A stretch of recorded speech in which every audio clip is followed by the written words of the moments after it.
This is Jay Clucci, and you're listening to the Hometown Real Estate Network. Welcome inside Southern Maryland, Regency Furniture Stadium, the site for today's contest. It's our first morning game here at home of the 2021 season. It's game 2 of the second half of this 2021 campaign. Andrew Banstra joined by Stevie Bowen in a minute, and our producer Preston Benton here today for a series finale. Southern Maryland going for the series sweep against the Ducks. Now, as we just mentioned, only one of the two games, being yesterday, has counted towards this second half. Southern Maryland 1-0 in the second half, 31-28 on the season. The Long Island Ducks 0-1 in the second half, 35-23 in this 2021 campaign. They were the first half champions in the Atlantic League North Division. Southern Maryland 6-5 against the Ducks this year. The Blue Crabs 4-1 in their last 5, currently riding a 3-game win streak. The Blue Crabs trying to keep it going in a second half, in which obviously they start out 1-0, but really you got to go a little bit further back to see just how good this team has been. They started 4-11 on the year. The team now sits at 31-28. So obviously a dramatic turnaround from a sour start to the season, and Southern Maryland trying to keep it going here today. Daryl Thompson got the start yesterday. He was in vintage form. He got the win, advancing to 7-2 on the season. He pitched 7 innings, allowing 5 hits, walking 3, and striking out half a dozen.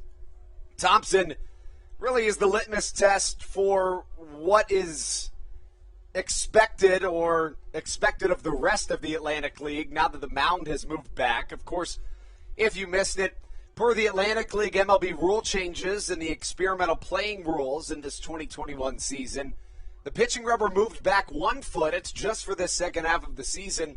It's the first time since 1893 the pitching rubber has moved back in professional baseball. It's at 61 feet 6 inches, but Thompson and even the right-hander on the other side of the hill, Brendan Feldman, they both looked good. It was a 4-3 game, a combined 14 hits in the contest. So, if the goal is to create more offense, you didn't necessarily see it last night, which, goes to show that sometimes change can be a good thing in the game of baseball. Sam Burton has certainly changed a lot since his first couple of starts this season. He struggled out of the gates, but has been fantastic of late. The right-hander 3-5 on the season with a 7.29 ERA, but in his last 7 starts, he has 5 in which he's allowed 2 or less earned runs and issued at least 5 innings of work. The right-hander's got a little bit of a different lineup behind him today than the Blue Crabs saw yesterday. Let's first get to the Ducks starting lineup. They'll be behind the right-hander Anderson De Leon. De Leon on the season 1-1 with a 4.82 ERA. The lineup behind the right-hander reads as follows. Leading off, it's Vladimir Frias, the shortstop. Batting second, Steve Lombardozzi, the former Blue Crab and Washington National at the MLB level, plays second base. Batting third, the designated hitter, Debinson Romero. In the cleanup spot, another MLB veteran, the left fielder, Ramon Flores. Batting fifth, the first baseman, Nick Batari. Batting sixth, the catcher, Sal Giardina. Batting seventh, the third baseman, Jesse Berardi. Batting eighth, another former Blue Crab, Johnny Turbo. And batting ninth, the center fielder, Breland Almadova. Again on the mound for the Blue Crabs, it'll be the right-hander, Sam Burton.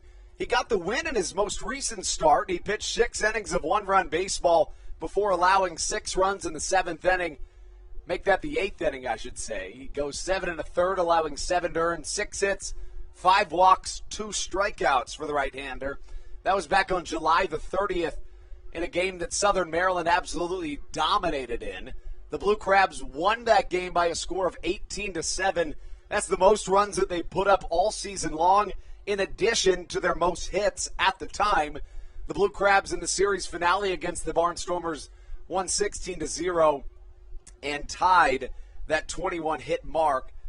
After that, Southern Maryland came here. They won Game 1 with Colton Mahoney on the mound. That counted towards the first half of the season. They win game 2. Yesterday, it was a close one. Southern Maryland was up 4-0 heading into the 9th inning. The Long Island Ducks came charging. They put up 3 and had a runner at third base with 2 outs in the bottom of the 9th. But Kent Blackstone made a diving end-over-end play in shallow right field to secure a Blue Crabs victory. To try to get another today, Southern Maryland sends out the following lineup. Leading off, the right fielder Cesar Trejo. He had a 2 RBI triple yesterday.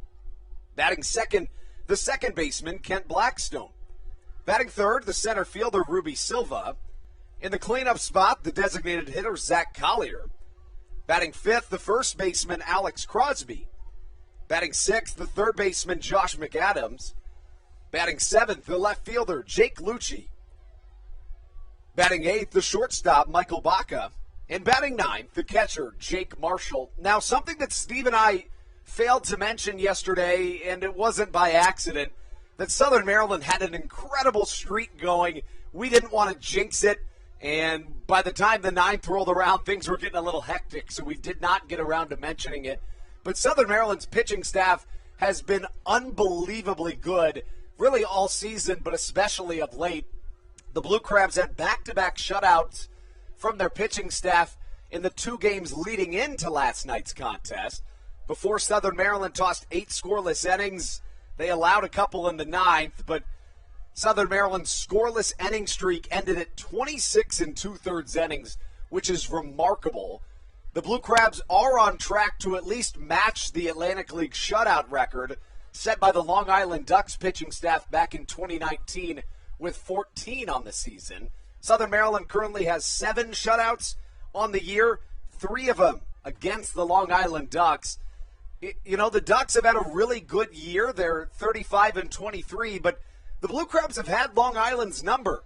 The Ducks are only under 500 or even at 500 with 2 teams in the Atlantic League. The Honey Hunters have an over 500 record against the Ducks, as do the Blue Crabs with back-to-back wins against Long Island now. The Southern Maryland is 6-5 on the season against their Atlantic League North Division rivals. The number of the day that we're going to focus on is the number 4. When the Blue Crabs score 4 or more runs in this 2021 season, they're an incredible 26-7 on the year. When the Blue Crabs score 3 or less, they're 5-21. So it's critical that Southern Maryland get to that 4-run mark. They did so by the 5th inning last night. Southern Maryland put up 3 in the 2nd off the right-hander Brendan Feldman before tacking on another in the 5th. Michael Baca got that run in the 5th. He was awarded first base on an error by the shortstop Vladimir Frias. Stole second base, was bunted to second. A balk got him to third, and then he came home on a Joe DeLuca sacrifice fly. The small ball run at the time seemed important. We didn't know how important it truly would be as it became one of the most important plays of the game. We'll take a short break. When we come back, it is time for Blue Crabs baseball right here on the Hometown Real Estate Broadcast Network.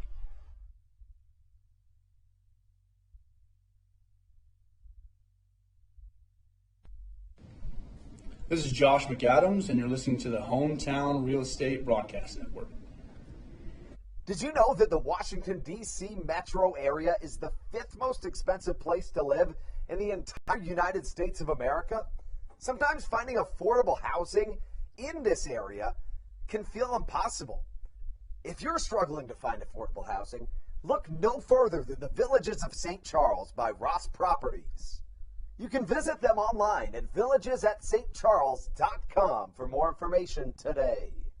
Villages of St. Charles. They'll have you safe at home. There's nothing quite like when the Blue Crabs retire the side. And Wealth Management Partners, they're on your side for your retirement planning needs. It's never too early to start planning your retirement. Talk to the experienced financial advisors of Wealth Management Partners located right here in Waldorf.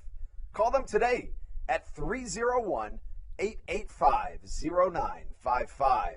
Again, Wealth Management Partners. Call them today at 301-885-0955.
This is Kent Blackstone, and you're listening to the Hometown Real Estate Broadcast Network.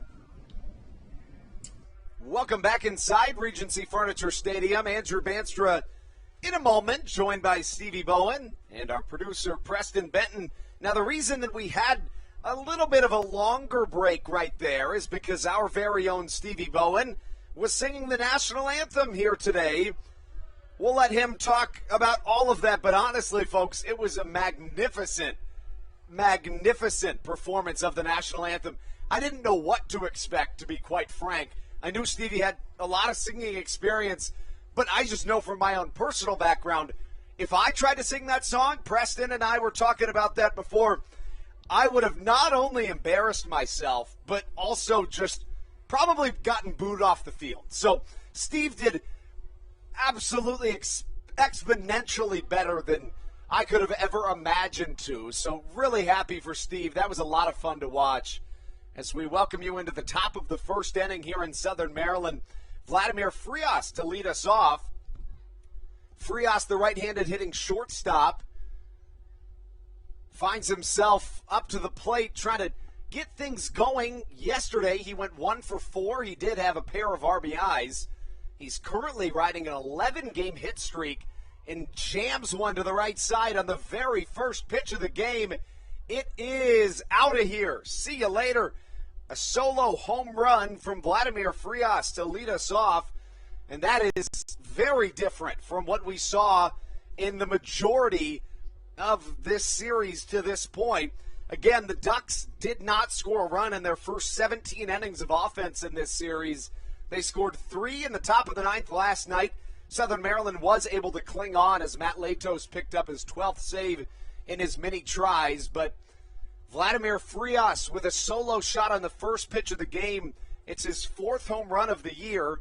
And the Long Island Ducks are on the board early against Sam Burton in the Blue Crabs. Burton, the right-hander, comes right back with another pitch. It misses just a little bit low and away.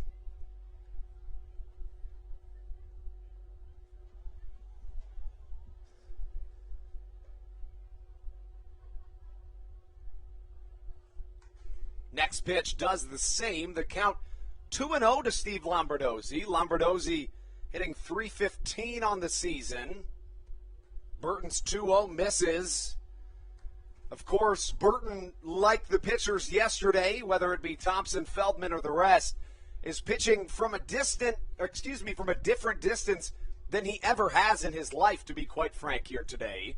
It's a called strike to Lombardozzi. As the count moves to 3-1, The 3-1 misses downstairs. That's ball 4. We mentioned it. I mean, 61 feet 6 inches is just a whole lot different than anything anybody's ever seen. Now, let's talk about what happened yesterday before we get into the real nitty-gritty of these rule changes and this rule change in particular. What we saw yesterday honestly looked just like another baseball game. I mean, if you didn't know that the mound moved back, you wouldn't say, you wouldn't possibly even think that it moved back.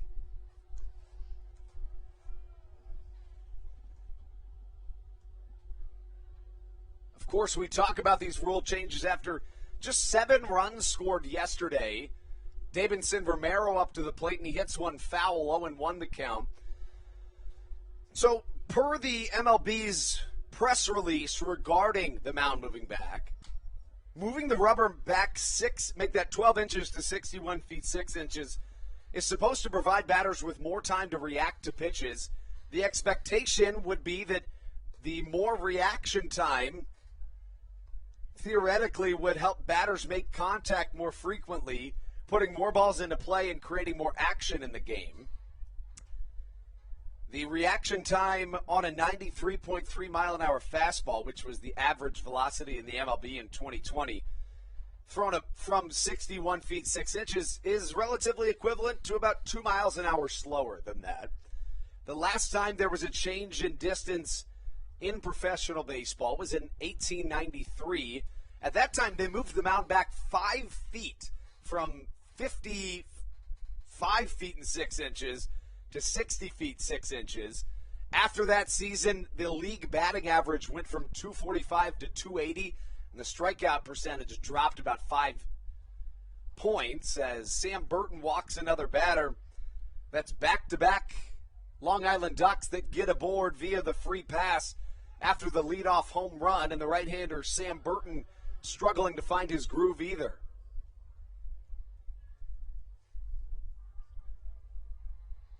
So a home run and back-to-back walks bring up Ramon Flores. Flores, an MLB veteran. The left-handed hitting left fielder hits .278 on the year. First pitch he sees is fouled back over our heads in the Bayonet press box. Flores played in the MLB in 2015, 2016, and 2017. His best season by far and his most games played by far was in 2016 with the Milwaukee Brewers. He played in 104 games, batting with a .205 batting average. Runner goes on the pitch. Jake Marshall can't come up with it. The runner at second, Steve Lombardozzi, went, but Davidson Romero didn't until Marshall was unable to corral the baseball. Now runners at second and third with no outs. Flores made his MLB debut at the age of 23, meaning that right now he's only 29 years old, which is young for a 3-year MLB veteran to be in this Atlantic League. This is a guy that's been back and forth between independent and affiliated baseball over the last couple of years. In 2018, he started the season with the Somerset Patriots before getting picked up by the AAA affiliate of the Boston Red Sox. In 2019, again, he started the season with the Somerset Patriots of the Atlantic League, and his contract was purchased by the Rochester Red Wings, the AAA affiliate for the Minnesota Twins, as a broken bat chopper up the middle is caught by Kent Blackstone in the air for out number 1. And then even to start this 2021 season, Flores began with the AAA affiliate of the Washington Nationals, and it is now here in the Atlantic League. Have a couple of more statistics for you regarding what we saw last night in a really, really historic night in the game of baseball with the mound moving back. Without getting too into the weeds, we'll tell you that in the first half of the season, the average fastball in the Atlantic League was 89.5 miles an hour. Now, of course, yesterday was just one day of games, so it's a small sample size of data, but the velocity did go down a little bit. It went from 89.5 to 88.3. Again, I mean, it's not enough data to really draw a conclusion from, but it's all we have for the moment being. So it's important data to even talk about. The horizontal break and the vertical break on every pitch. As this pitch gets away from Jake Marshall, it will score Steve Lombardozzi as the Ducks go up 2-0 on what will be called a passed ball with Nick Batari at the plate. But to finish that point, I mean, one of the really, really important things that we talk about with this mound moving back is that many people theorize that it's just going to help pitchers in some ways.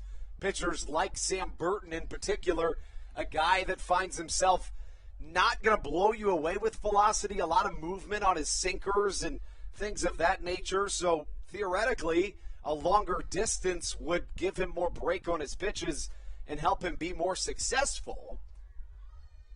So we did see more break on average on each pitch in yesterday's games. But again, a very small portion of data.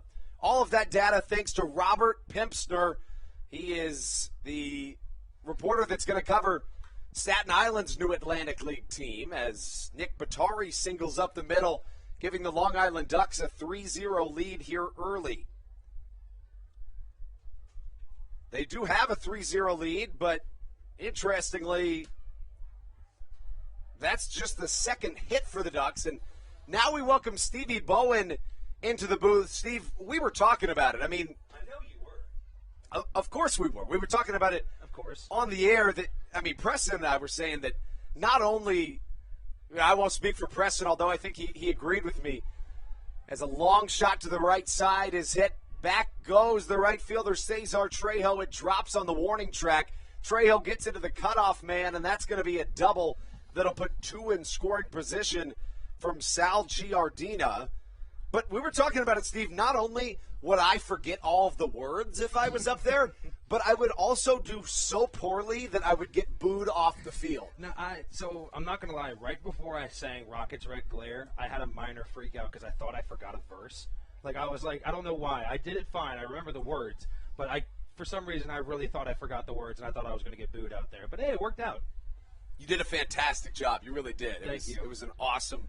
I love it when people find out I can do that because everyone's just like, what? Like, yeah, what do you mean you can do that? And I'm like, hey. So here we are in the top of the first inning. Sam Burton in trouble early. One out for the right-hander. With the 7-hitter in this Ducks lineup, Jesse Berardi up to the plate in a 2-1 count. To catch you up to this point, this inning and this game started very first pitch solo home run from Vladimir Frias. As Berardi hits one well to the right side. It's ranging back. There goes Cesar Trejo, and that ball's out of here. It's a 3-run shot from Jesse Berardi. There's a lot of wind going to right center today. Both of those look to be routine fly balls, one of which hit the wall, the other went over. And for a Ducks team that didn't score a run in the first 17 innings of this series, they've put up a whopping 9 over the last 2 innings. For Jesse Berardi, it's his 7th home run of the season and his 25th, 26th, and 27th RBIs of the year. Sam Burton in trouble early, pitching from a longer distance than he ever has before. And, of course, that's just going to be a theme throughout the rest of this second half. It's unavoidable. Now, Burton's a guy that can be a little bit shaky in starts, so it's hard to know whether it's the mound that's affecting him or something else, or it's just tough to say. As Johnny Turbo steps up to the plate. First pitch off the bottom of the cleat of Sam Burton. No way they'll let that ball be pitched again, but it goes down as a single from Johnny Turbo. You know, we saw in Daryl Thompson yesterday, he did pretty solid on the mound, but we talked about it. You know, he's the one we want to go up there first to try to test this new mound. You know, he seemed to have a decent time with it. Maybe Sam Burton's a little bit different story. It's going to take a little bit to get used to that mound.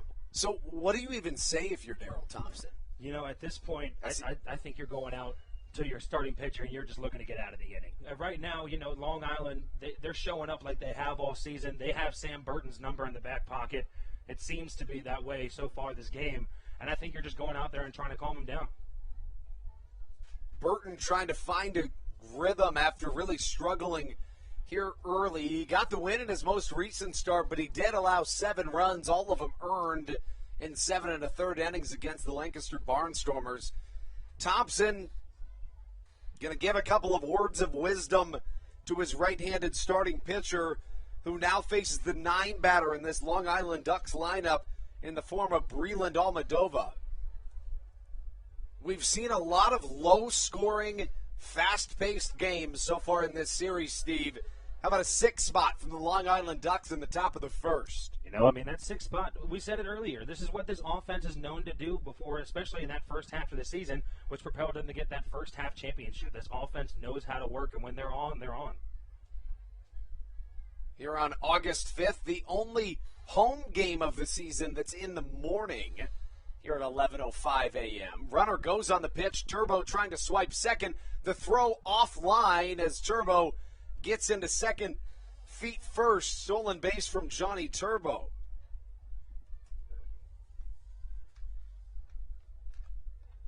Southern Maryland got the win yesterday, winning 4-3 after 8 shutout innings started the game. Southern Maryland surrendered a trio of runs in the top of the ninth, and things got really serious really fast. 1 second, we're just ready for the game to be over because that's just what you're expecting. The next, everybody's on the edge of their seats. Now we ended up getting into a situation where the Blue Crabs had bases loaded, nobody out. The Ducks had bases loaded, nobody out. They were able to bring in all 3 of those runs, and we were looking at a 1-run ball game with only 1 away in the ninth. Runner was stranded at third, would have been the tying run. Kent Blackstone made a fantastic catch to secure the Blue Crabs' first win of this second half. Burton's pitch hit to the left side. Michael Baca gobbles it up, throws across the body. What a play from the shortstop, out number 2.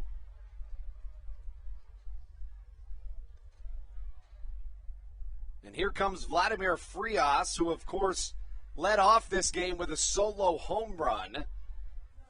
And he'll bat for the second time in the first inning. On the mound for the Long Island Ducks will be Anderson De Leon. De Leon on the season has been real good. 1-1 with a 4.82 ERA. Burton facing the left-handed batting Frias for the second time in the inning. Frias went deep on the first pitch that he saw as Frias takes a couple of steps towards the mound, and we've got some words being exchanged here between Frias and Sam Burton. Here comes Davidson Romero to have a couple of words as Nate Caldwell, the first base umpire, will try to smooth things down, as well as Darryl Thompson.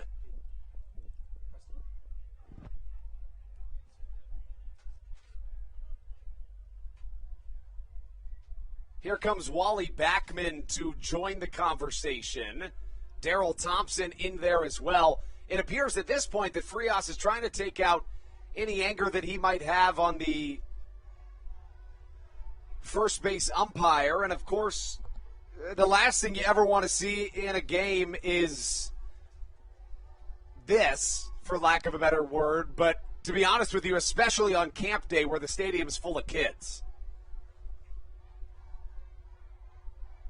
Frias still fired up walking down that first base line and finally gets to first, but a really good job by the umpire crew and by the Blue Crabs and the Ducks to diffuse this situation really quickly. It's always nice being able to go out there. Obviously, things get heated. It's a professional sport. Sports get extremely competitive, of course. You're going to have some anger boil over, but as you said, absolutely nice job by the umpiring staff. So now Darryl Thompson is going to try to say a few things to Vladimir Frias. If I know anything about Thompson, it's to even further diffuse the situation. And now Davidson Romero is getting even more heated. I think Vladimir Frias has been ejected from this game, Steve. Somebody just ran in from the clubhouse of the Long Island Ducks. Frias was really fired up, and now Wally Backman, the manager for the Long Island Ducks, to have a few words with the umpiring crew. We'll try to get this all sorted out. Stan Kleiber now coming to the field to discuss with the umpiring crew as well. But to recap to this point, Frias hit a solo home run to lead off this game. Comes up for the second time in the first inning and is hit by a pitch. He was really fired up. Initially walked directly, but slowly, towards Sam Burton. The home plate umpire diffused the situation early.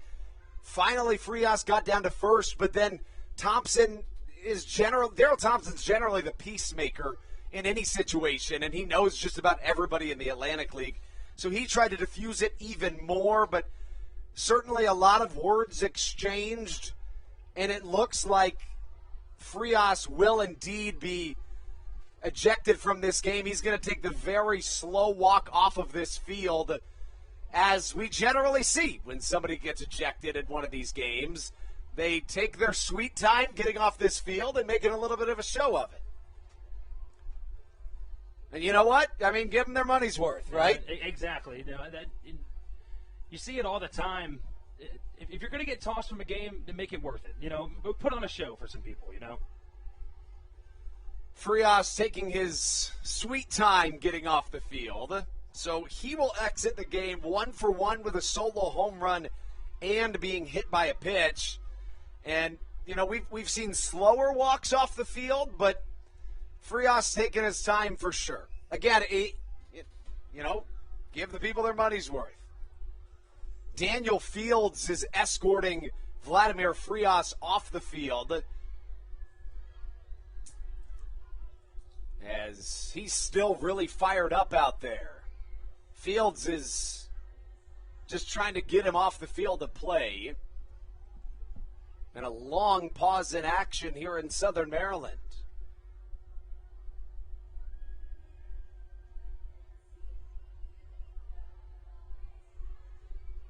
Frias finally exits the field of play, and we have a pinch runner. It's Darren Downs that's the pinch runner. Yeah, that was the starting pitcher for the Long Island Ducks in Game 1 of this series. Not to mention, Darren Downs, the pitching coach. You know what? Whatever works. I like it. You'd have to imagine he's just a pinch runner and not going to appear in this game past this first inning, but yes. I guess you never know, right? I think that's a pretty solid decision, especially, you're not trying to waste a lot of your good players that you have in this game. You're going to want them with that double hook rule to go to that DH spot later in the game as well. I think it's a solid idea to use a pitcher that you're not going to use today. Lombardozzi sees a fastball and rolls over on it. The count, a ball and a strike. So after a long and drawn-out delay, when Vladimir Frias and Sam Burton began to exchange words, we're finally back underway here in Southern Maryland. The count 1-1. We've got 2 away here in the top of the second inning. The score 6-0. The Ducks on top. They have 5 hits here in this first inning. Chopper to the right side. Alex Crosby gobbles it up. Toss to a covering Sam Burton at first is in time. And that's how we sign off from the top of the first. To be honest with you, Steve, in the last 2 innings of play, whether it be the top of the ninth last night or the top of the first tonight, we saw more action than any other time in this entire series. Obviously, as, of course, a Blue Crabs fan at this point, it's not the way we wanted to go from the start of this game, but it's always exciting to see that amount of action in just 2 innings of work. No question about it. We'll step aside for just a moment and we'll be right back on the Hometown Real Estate Broadcast Network.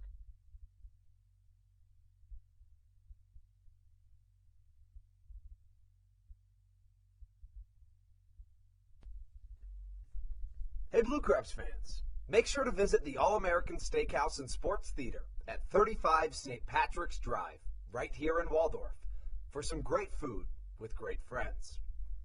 Their steaks are fresh, hand-cut, in-house daily, as well as many other fresh seafood, chicken, and beef options. They offer outdoor and indoor dining, available each and every day, along with the same great menu to go if you would like.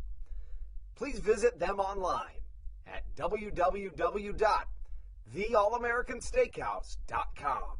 That's www.theallamericansteakhouse.com. You can also visit them on Facebook or Instagram. They have daily specials that you just can't pass up. Thank you, Blue Crabs fans.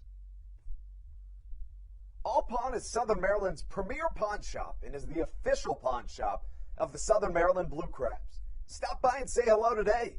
They've been a part of the Southern Maryland community for 18 years.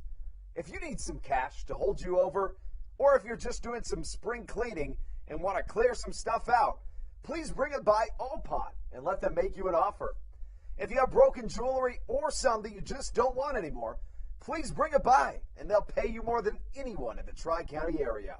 They're located on 301 in White Plains, just south of DeMar Road. Go Blue Crabs!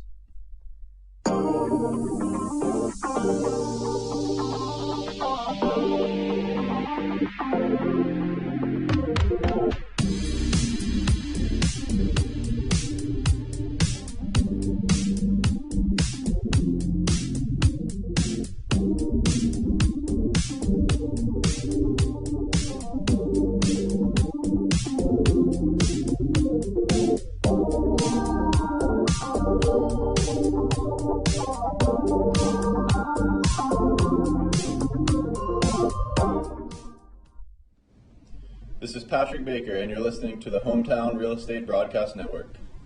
Welcome back inside Regency Furniture Stadium. Andrew Banstra joined by Stevie Bowen and our producer Preston Benton as we head into the bottom of the first. Cesar Trejo to lead us off. A .289 hitter on the season, and he faces off against a fireball throwing right-hander in the form of Anderson De Leon. De Leon to this point on the season 1-1 with a 4.82 ERA. The right-handed Brooklyn, New York native De Leon was originally drafted in the 24th round of the 2017 MLB draft by the Cincinnati Reds. He was drafted out of Iowa Central Community College, and believe it or not, Steve, I've told you this, I know Anderson De Leon. Yep, you have told me before. De Leon was roommates with my best friend from high school in college. So it's just crazy to run into each other again on a completely different side of the country. Line drive to the left side. This could be two. Trejo has good speed. Rounds first. He'll try to make it extra bases. Sliding into second, he's thrown out.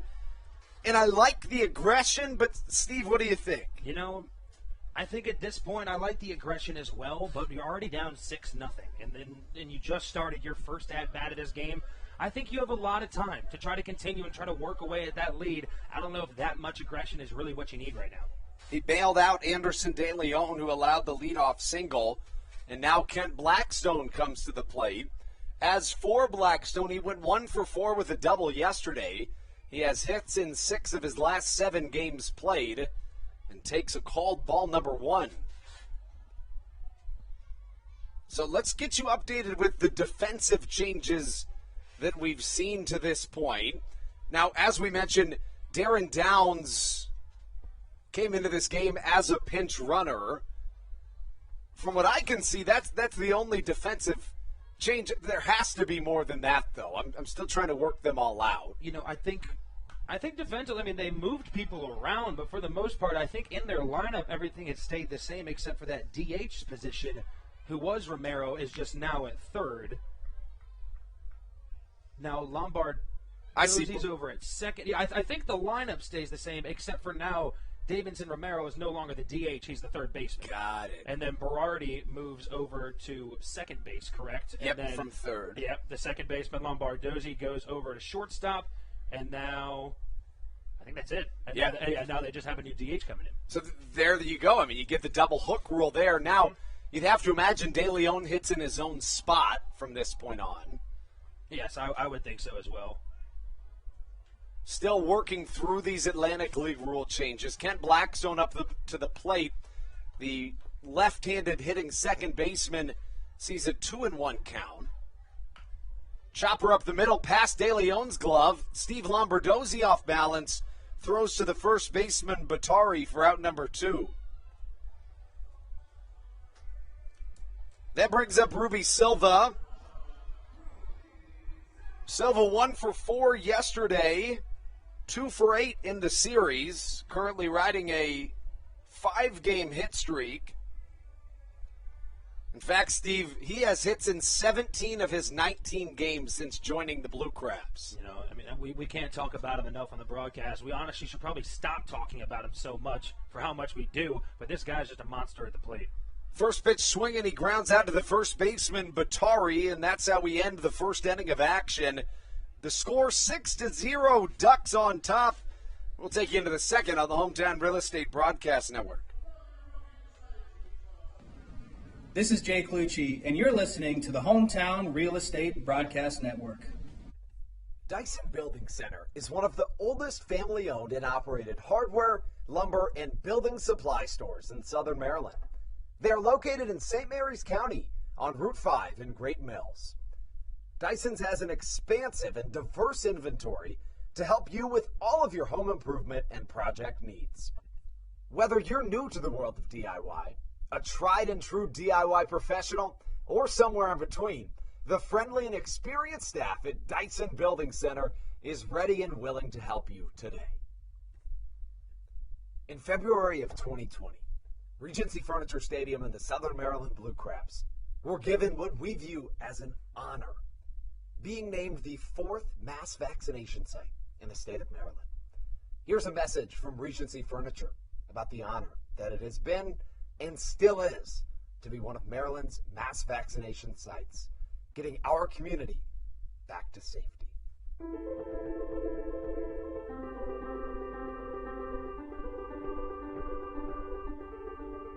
During these times of uncertainty, it helps to know there are things we can control to help ourselves and others. For me, it presents the hope that soon enough, my friends and family will be together again. This is Jake Marshall, and you're listening to the Hometown Real Estate Broadcast Network. Welcome back inside the Hometown Real Estate Broadcast Network. Andrew Banstra alongside Stevie Bowen and our producer Preston Benton as we take you into the top of the second inning here at Regency Furniture Stadium, live from the Bayonet Press Box on the lone morning game of this 2021 season at Regency Furniture Stadium. A 6-0 lead the Long Island Ducks hold here in the early going. Of course, still a lot of baseball to play. Sam Burton back out onto the mound for the Blue Crabs after allowing that half-dozen runs in the first inning. A called strike as Davidson Romero is up to the plate. Romero walked and later scored at his first time up. Burton faced 11 batters back in that first inning. And the inning was long and drawn out due to an ejection to Vladimir Frias after he was hit by a pitch. Well struck to the left side. Devinson Romero's fly ball going to hang up a little bit short as Jake Lucci runs to his right and catches for a quick out number 1. So that brings up Ramon Flores. Flores lined out to the second baseman, Kent Blackstone, in his first time up. A .278 hitter entering play on the season. He has a pair of home runs and 8 RBIs in 10 games played. First pitch he sees misses outside. And the count 1-0 here with one away in the second inning. Fastball inside, dancing off the inside corner of the plate is Flores. And the count now 2-1.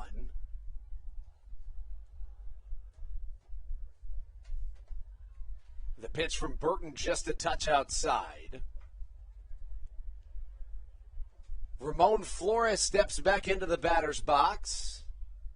Burton working quickly, the pitch. A sinker that catches the strike zone, and now the count full at 3-2.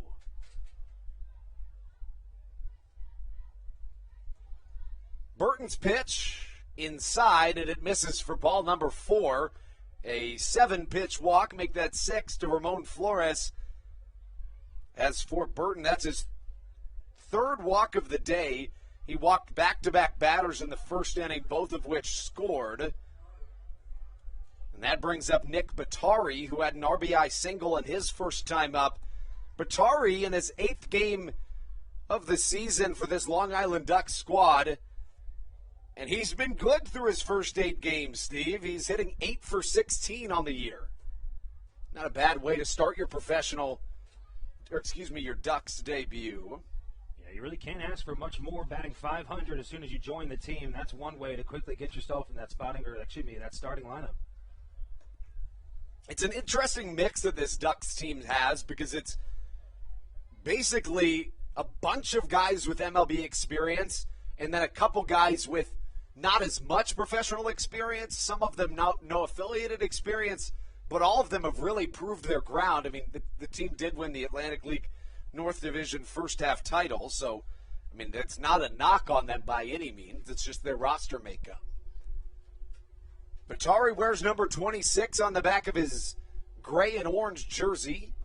Burton's pitch, a fastball that catches the outside corner.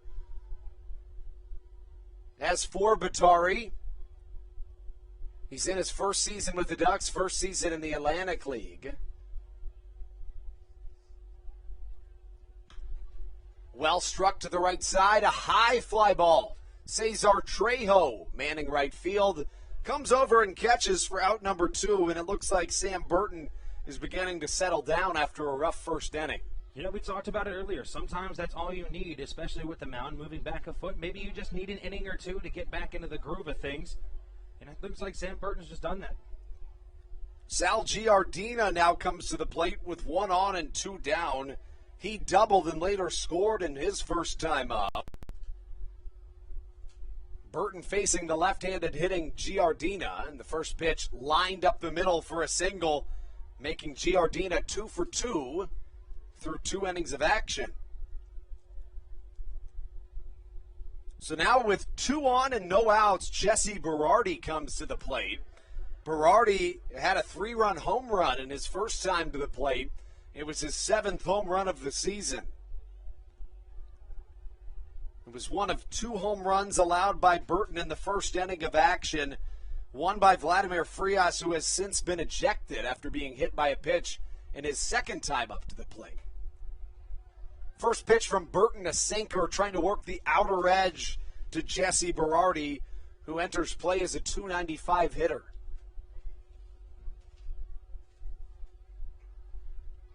Burton's pitch, the 0-1, chopped back foul into the nets. And Steve, don't you just love nets? I've said it before. I will say it 1,000 times. I'm so thankful for nets. It's true. They keep us safe. They're versatile. You can use them for even crabbing, honestly. Hey, go Crabs. It's true. Berardi calls time. It's granted.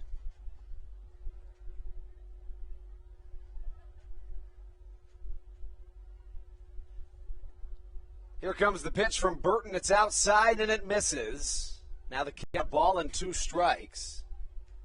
Runners at first and second with Jesse Berardi up to the plate.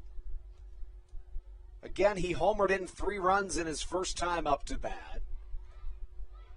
A foul off the mask of Jake Marshall, and we'll have to do it once more.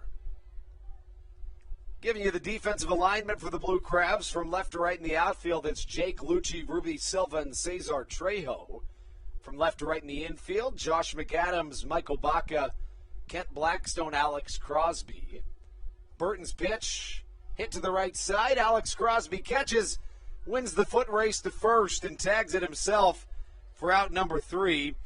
Burton strands 2 in a scoreless second inning of action. When we come back, the Blue Crabs have some work to do. 4, 5, 6 due up. That means Zach Collier, Alex Crosby, Josh McAdams when we return on the Hometown Real Estate Broadcast Network.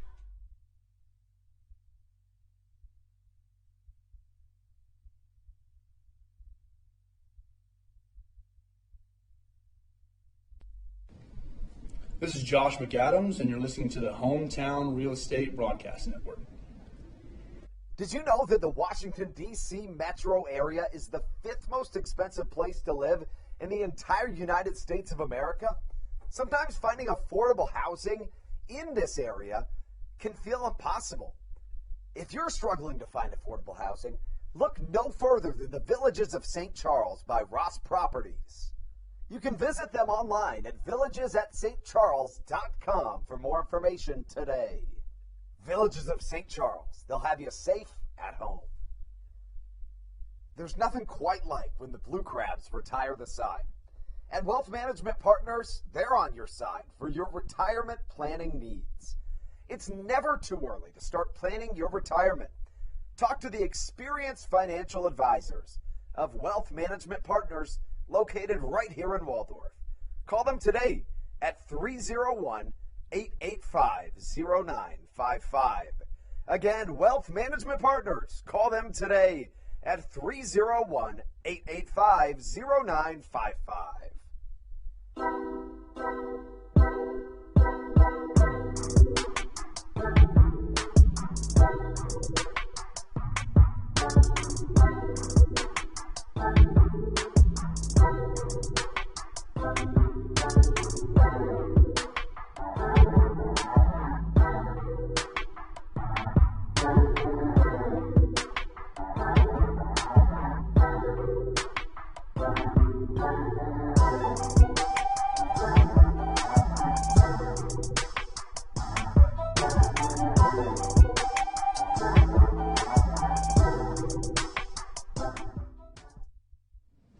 This is Kent Blackstone, and you're listening to the Hometown Real Estate Broadcast Network. Welcome back inside the Hometown Real Estate Broadcast Network. Into the bottom of the second we go, and we're joined by a really special guest. We've got Ryan Schwalm from ALPB Roundup joining us.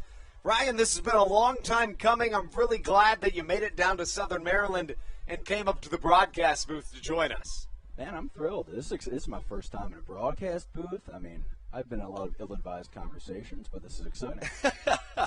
Well, I think that it's deserving. You've done a fantastic job covering this Atlantic League. I mean, I think I speak for just about everybody who's an Atlantic League fan. We enjoy your content. It's constant coverage. It's just a thrill to see. So as we get into that, let's start with, have you always been a fan of the Atlantic League, or how did it kind of come about that you started the ALPB Roundup? Ooh, absolutely not always been a fan of the Atlantic League. Interesting. Actually. I limited awareness of it, but I came out to a game, and I guess in end of 2019, and by the end of that season, I'd seen 3, and I was hooked from there. So started ALPB Roundup for the 2020 season, which is just impeccable timing on my part. So right, so you had plenty of time to prepare. So much time to prepare. I have. It's amazing how much useless knowledge I now contain. So, we talk about the stuff that you do on ALPB Roundup, which, folks, if you don't know, it's the best follow in terms of Atlantic League coverage. You know what? I'll go even further. How about baseball coverage? Ooh. It's a really, really good follow on all social media platforms. Ryan's a blast to watch. I don't know if it's still on the Atlantic League website, but it was at one point, the link, right? Yes, it was until very recently, which is a conversation for another day, certainly. Zach Collier hits one high to the left side, and Davidson Romero catches for out number 1. So, obviously we talk about these Atlantic League rule changes, which has, over the last couple of years, become a critical part of any form of conversation about this Atlantic League. It was your first time and everybody's first time seeing the increased distance in between the rubber and the home plate. What did you see last night? Because from my perspective, honestly, it just looked like another baseball game as Alex Crosby gets a hit to the right side. That probably goes down as an error. But what did you see last night? Well, I like that you did go to the strike zone first because we're so used to talking about that. It's also right. Change of pace, talking about something different. I saw not much difference, actually, and I've been one of the more vocal people about not being too certain about the change, even on an experimental level. But It's kind of what we expect. We expect a lot of the same stuff to be happening. We expect guys like Daryl Thompson to always be terrific. I mean, you could put him on the moon; he'll pitch great. But a guy who works a lot of like sliders and anybody throwing slider sinkers, we're expecting to see at least a little bit of maybe improvement for them because they have that break at the end of their pitch, which the extra foot matters. So, but nothing too crazy stood out last night. It was actually a bit relieving, I guess I would say, to see. That was kind of the thing for me too, is that like no matter your opinion going in, even if you were a huge advocate for it, I mean, you still had to be a little bit anxious going in because you just had never seen it before. No better candidate to start that off than Daryl Thompson, though. Oh, yeah, absolutely. A nice calming influence. McAdams dribbles one to the left side. Good play covering his position by Devinson Romero, who's now at third after the ejection from Vladimir Frias. But in some ways, I think that having Daryl Thompson be the first to pitch from that extended distance can be kind of a calming effect for the rest of the team. 100%. Especially, I think we're all cautious about it after. Now, I've always been a supporter of the automatic balls and strike system, but obviously it's been more of a change, I guess more of an adjustment than other places, or in some places than others. So we've been talking about it more, I think, than we hoped we would going into year 2 of that. So it was nerve-wracking to see, is this going to be another change that we just cannot get out of our heads while watching a baseball game? And to have Daryl out there just being Daryl was very much like, okay, this is baseball as usual. Everything's fine. Nobody freak out, man. That's kind of the funny thing about it is that, I was talking to some people earlier and you watch baseball your whole life, and as humans, we're naturally resistant to change as Jake Lucci steps up to the plate. So when we see a change, even if we like it, we're going to be hesitant to accept it. Something I found interesting when the stealing of first base happened was that at first I was like, what is happening? And 2 weeks later I was at a Nats game and I was like, wait, there was a pass ball. Why aren't they stealing first base? So you get so used to these changes. And, by the third inning last night, in a way, I wasn't even thinking about the fact that it was from a further distance. Absolutely. And it is interesting how quickly, we talk about how the pastimes never changed and how the mound distance hadn't changed since the 1800s and how now we're sitting here like, it's no big deal. So it's funny how it can be unpredictable what people come to rely on and count on within baseball. But, So I guess a question I have for you would be, you're a very analytically based, individual from what I can tell, which my best. I'm very appreciative of. I am also, or at least try to be. But before we get to the projections, which is I was about to bring up, the last question about the mound distance I wanted to add was, who do you think it's going to impact or benefit more between hitters and pitchers? Because at first, everybody was like, definitely going to help the hitters as a line drive to the left side. How about it, Ryan? Look at him go. Gets past the diving outfielder in the form of Ramon Flores. 1 run scores. Here comes another and a diving Michael Baca into third. And the Blue Crabs have cut this lead in thirds. There's nothing like the scream of joy of a horde of children while a grown man chases a ball through the outfield. It's true. It's true. There's no question about it. As Michael Baca stands on third with, we'll have to wait whether that's called a triple or not. It is. It's a 2 RBI triple from Michael Baca, his 19th and 20th RBIs of the season. But who do you think it's going to benefit more, the pitchers or the hitters? Because the more this conversation happens, the more people I think are moving to the pitcher's side of things. Yeah, it's definitely going to be a case-by-case thing. I think there are certain pitchers that are definitely going to feel this negatively, and there are certain pitchers who are really going to feel it positively, and there's others where it's going to be business as usual. I think for the first couple of weeks especially, we're going to see batters adjusting to timing and figuring out some things. Even in Major League Baseball, when they changed the sticky stuff, observations that the umps were doing, you saw some of the hitters starting to adjust to pitches looking different coming out of the hand. So I think we're underestimating just how difficult hitting is to an extent and how any little change can cause a problem, at least for a period of time. I think eventually it will come out in the wash a bit, but there will be certain guys who are affected more than others. I think specifically when it comes to pitchers. So I guess the one other observation that I'm going to find hard to analyze is that for whatever reason, the ERAs in the Atlantic League are very inflated this year. Darryl Thompson leads the Atlantic League with, I believe, a 3.70 ERA. I mean, that's a mark you would generally not see to lead a league. So when you're trying to create more offense from that starting point, it might be kind of hard to analyze just how that mound affects it. It's definitely not what was intended when they came up with the rule change for the sake of experiment. So it's a combination of things that are causing it. It's the sure, maybe the automatic ball strikes, but you see hitters affected just like pitchers. I think a lot of it comes down to with the changes in the minors, it gets a little more difficult to find good, consistent pitching. And when good pitching comes along this year, it's getting swiped right away from teams as guys are also struggling with some injuries in minor league structured teams. So I think bounce back from 2020 has a lot of it too. There's so many factors that have come to cause a lot of offense this season, but it definitely creates some headaches if you're somebody trying to analyze what's going to happen in the second half of the season and whether the results worked or not based on what they're looking for. It has certainly been an interesting year to say the least, but I think we're all thankful to just be back and playing baseball. You got to think a lot of guys probably retired, and the talent pool is just not as deep as it generally is. Anderson De Leon back out onto the mound.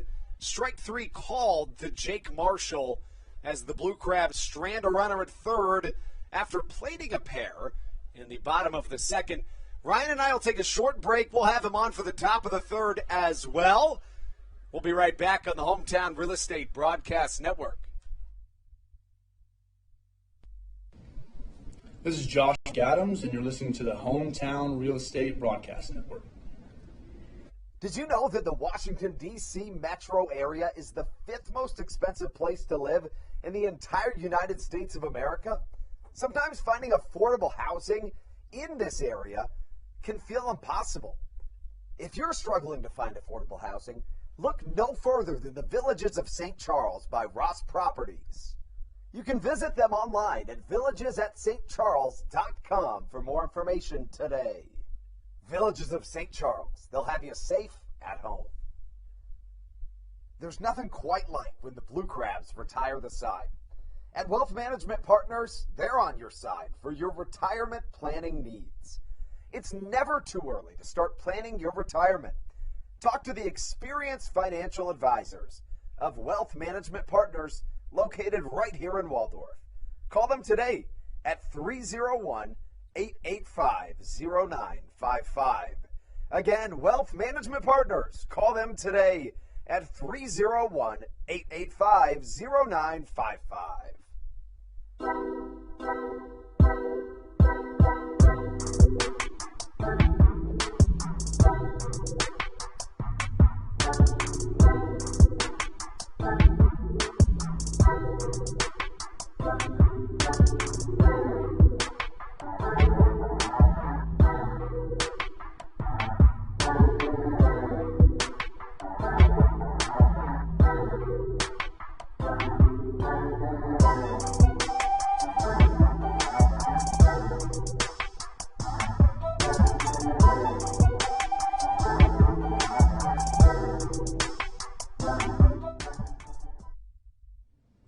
This is Kent Blackstone, and you're listening to the Hometown Real Estate Broadcast Network.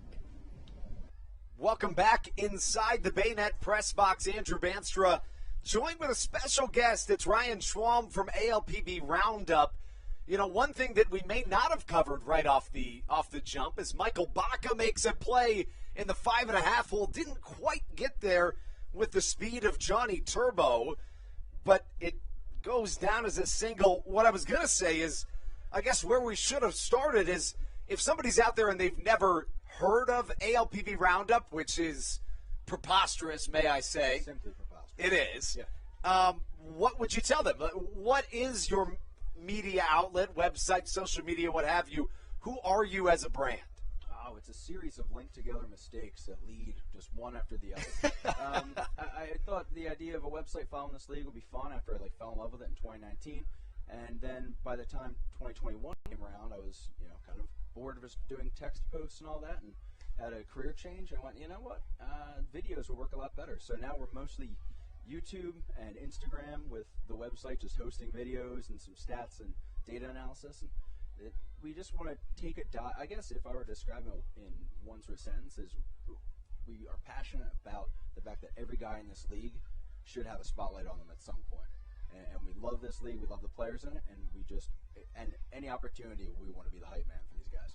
Yeah, and I think you do a fantastic job because, as the runner goes on the pitch, it looked to be a hit and run as Breland Almadova fouls one to the right side. But generally, the coverage in this league is very localized, so you might know a lot about, say, Darrell Thompson if you're a Southern Maryland fan, but giving people the opportunity to know more about everybody, and then more importantly, from my perspective, being an analytically driven person, I think it's so important that everybody out there has access to as much advanced statistics as possible on the Atlantic League, and I think you do an incredible job at that.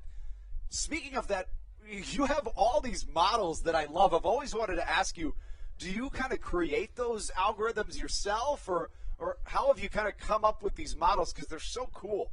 So I got to know Fangraphs modeling really well, which was a weekend of my life I won't get back. But the headaches were worth it, and it gave me a really good understanding of, there you go. Oh, runner goes. Wow. Got it quick. Johnny Turbo has a fitting name change. So fitting. What an incredible vibe. That is when I was like, oh yeah, starting LPB Roundup was the correct move. Yeah. This man is Johnny Turbo. I'm all in on this. So yeah, apt timing from Turbo there. But so when it came to the projection models, it was a little bit of trial and error to get it to fit the Atlantic League with the unique playoff structure and the fact that whoever the best team in the start of the season is, it rarely keeps half of their players around. So that's something that had to be built in over time, studying a lot of old Atlantic League seasons, which, again, a couple weekends I can't get back, but I learned a lot. And it came to a point where it's pretty accurate, feels pretty good. I mean, it ran pretty well with how the first half went. Right now I'm still kind of toying with it to make sure it adjusts for the whole guaranteed playoff spot in July thing. But other than that, we're good. This ball carrying once again, hits off the silver diner sign in right center field, likely scores one, as Johnny Turbo comes around to score a stand-up triple here from Breland Almadova, and the Long Island Ducks extend to a 5-run lead, 7-2 the score. I was going to say, the flag is completely still out there, but I was just down the concourse, and it is windy. It is definitely blowing out. It's bizarre that, there's now been 3 balls to the right side that looked like they were just going to be routine fly balls. 2 have hit the fence, another went over the fence. As here comes, I guess really 2 of them went over the fence to the right side. Yeah, I mean, Trejo's looking for help out there, wondering what's going on. He's got a feel for it, and then immediately the ball just keeps on going. Anderson De Leon up to the plate. He'll bat in his own spot due to the double hook rule. How have you felt about the double hook rule so far? Oh, wait, this is actually fascinating, too, with the switch being made, moving around the DH, so we actually have the starter hitting for kind of himself. That's good. Okay. That's no batting gloves, by the way. Respect that move. Wonder if that's his bat. I was wondering if he even would bring batting gloves. Yeah. He probably doesn't expect to hit. That change got made, and he just looked at the entire coaching staff. I was like, nothing else? No one else? Okay. All right, I guess I'll do it. I mean, he put the ball in play. That's honestly more than you would. I love it for him. I do too. Good man. I mean, because especially the double hook rule, generally the starting pitcher's not going to have to worry about hitting the baseball. Interesting story I was just telling Stevie about De Leon is, De Leon, as you can see, is originally from Brooklyn, New York, but I knew Anderson De Leon in college. My best friend was roommates with Anderson De Leon at Iowa Central Community College. Oh, I love a good Iowa Central Community College connection. I feel like there's not enough of those, so I'm glad that we got them. It's true. Single through the right side from Steve Lombardozzi, and now the Ducks on top 8-2.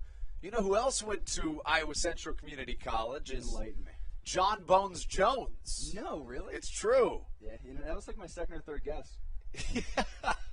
He won like the wrestling title there. He better have. Yeah. That tracks. Yeah, it all comes together. So Steve Lombardozzi in his 3rd plate appearance in his mini innings, singles in a run. The Ducks reclaim their 6-run lead. The score 8-2, Long Island on top.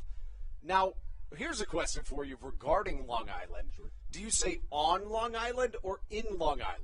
Well, since I have social media DMs, I do say on Long Island. Got it. But before you said in, I mean, as any human would.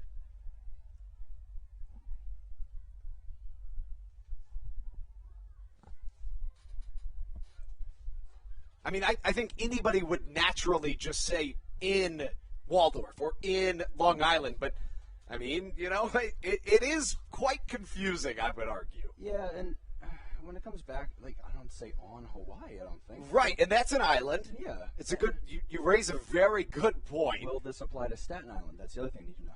That's, the people want to know. The people need to know this. I'm sure my Instagram DMs will be blown up, but, and the people of New York will be vocal with that situation, as they are always apt to do. Yeah, that they are no stranger to that. There's no question about it. Not shy. Davidson Romero up to the plate. He's 0 for 1. He also walked. Sees the ball off the outer edge, and Sam Burton trying to figure out where that ball missed. I saw you tried out the Southern Maryland Brew Crab last night. They're wearing those jerseys here today. How'd you like it? It was like being on the team without having to sweat, which is really all I've ever asked for in life. That's all you could ask for. No, I mean, what else do you want, really? It's the experience of being a ball player and none of the work, which is tremendous. That's everybody's dream. Is that going to be the official ad for that beer? I would say it probably should be. We'll just clip this and run it every time. There we go. As a single gets to the left side, it bounces in front of Jake Lucci as Davidson Romero collects yet another Long Island hit. You know, Long Island didn't score a run for the first 17 innings of this series, and now all of a sudden, dating back to last night, the Ducks have plated a total of 10 runs over their last 4 innings of offense. This is a team, like most in the Atlantic League, that can be very streaky. Yeah, and while I was sitting there last night, it was the 7th inning, and Blue Crabs worked out of a jam. The 8th inning, they worked out a jam. It definitely, let's see, is that in play? McAdams has it. I think generally that gets out of play. Yeah. But As I said, he got that crosswind coming toward right field, and that's just going to push it right back for him. It's been interesting. We saw McAdams a couple of times last night try to reach over that railing, unable to do so. Latos has back, though, I saw. He was ready to fish him back out. Latos is always a thrill to watch. He got the save last night, making him 12 for 12 on the year. Electric. Latos had a stretch in 2019 that lasted over 20 innings in which he allowed 1 hit and 1 walk and no runs. He also had 9 consecutive perfect innings in 2019. Which you should get something for, by the way. I should get a plaque at least. He was. Or like a coupon. A coupon would be nice. I love it. He was the Atlantic League Reliever of the Year. I don't know if that came with a coupon. Maybe a plaque. I would like to think both. I would too. Now, to who the coupon would be redeemed at, that's to be said. Sponsor of choice. I mean, if anybody's out there listening that wants to sponsor that, now's your time to speak. Sponsor everything, man. I have the minor league background. I know how it is. Yeah, I was sitting there last night, and he just got the feel that Long Island was ready to break out. So that 9th inning, 3 runs scored, and Blue Crabs escaped, but there was a sneaking suspicion today could be a rough one. So yeah, at least early, they're back to form. So we'll see where this is all rolling toward over the last 2/3 of this game. 2/3 left to go. So with a 1-2 count, we talk about the rest of the Atlantic League season. The Atlantic League North Division, you can generally say could be somewhat of a toss-up. Probably something between the Ducks and the Blue Crabs from what we've seen, at least I think. Now, maybe that's a little bit of a homer opinion. In the South Division, though, with all of these players leaving Lexington, has that affected your projections for the rest of the season at all? It has. It's still pretty... the projections are slow to react because even when Lexington was on that winning streak, it took until a win, I think. Or not, Long Island was on that winning streak, but Lexington had a good stretch where they just were winning series constantly. And I think it was about 3/4 of the way through that stretch where finally the projections were like, okay, this could be legit. Because there's a hesitancy built in based on how often rosters switch here. And knowing that the Rockers are likely to lose guys and that Lexington's very likely to sign some good guys because they are probably the highest caliber of fresh faces brought in when it comes to at least the crop from the 2021 season here. So they are doing something right when it comes to that front. This could be two. Blackstone gets it instead, goes to first. It's out number 3. Last note before I let you go, Ryan, speaking of Lexington, I bet you'll love this. Did you see they signed Ben Revere the other day? Yeah, I believe it was about 15 minutes pregame. I love that. Yeah, as a Philly guy, that's everything to me. It's fantastic. Please, folks, go follow ALPB Roundup on all social media platforms. Check out their website. Ryan, thank you so much for joining us today. It's been really fun talking with you. No problem. Thanks for having me. Thanks for watching this wild start to this game. We will have Ryan back anytime he comes to Waldorf. Check him out on social media. We'll take a short break and be back for the bottom of the third on the Hometown Real Estate Broadcast Network. Hey, Blue Crabs fans, make sure to visit the All-American Steakhouse and Sports Theater at 35 St. Patrick's Drive, right here in Waldorf, for some great food with great friends. Their steaks are fresh, hand-cut, in-house daily, as well as many other fresh seafood, chicken, and beef options. They offer outdoor and indoor dining, available each and every day, along with the same great menu to go if you would like. Please visit them online at www.theallamericansteakhouse.com. That's www.theallamericansteakhouse.com. You can also visit them on Facebook or Instagram. They have daily specials that you just can't pass up. Thank you, Blue Crabs fans. All Pawn is Southern Maryland's premier pawn shop and is the official pawn shop of the Southern Maryland Blue Crabs. Stop by and say hello today. They've been a part of the Southern Maryland community for 18 years. If you need some cash to hold you over, or if you're just doing some spring cleaning and want to clear some stuff out, please bring it by All Pawn and let them make you an offer. If you have broken jewelry or some that you just don't want anymore, please bring it by, and they'll pay you more than anyone in the Tri-County area. They're located on 301 in White Plains, just south of DeMar Road. Go Blue Crabs!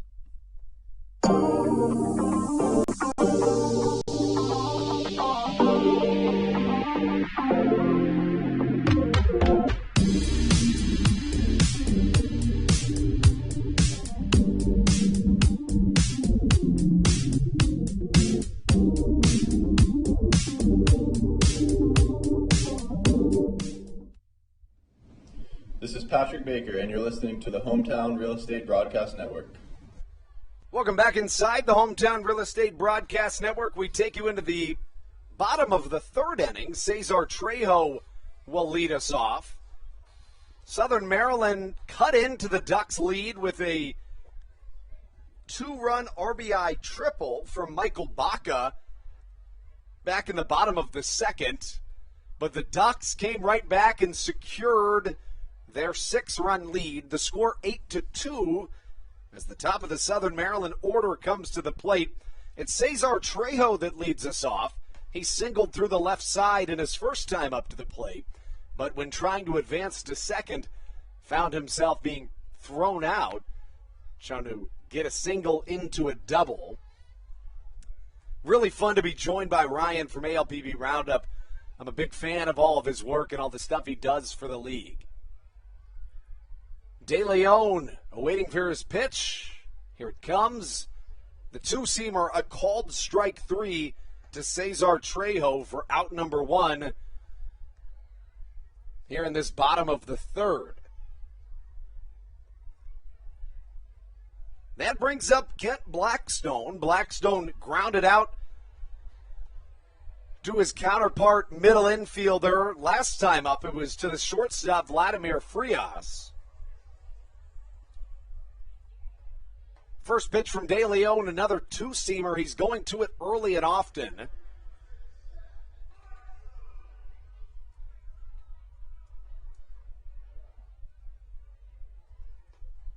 Another two-seamer. It misses outside.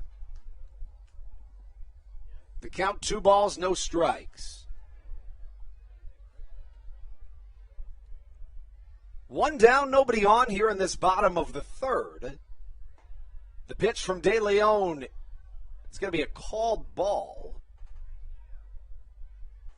And that makes it a 3-0 count. Southern Maryland chasing 6 as we take you into the final half inning of this first third of a game. A called strike to Blackstone makes it a 3-1 count. De Leon rocks back. Here comes the fire. The pitch just misses inside, and Blackstone draws a 5-pitch walk. He's aboard via the free pass.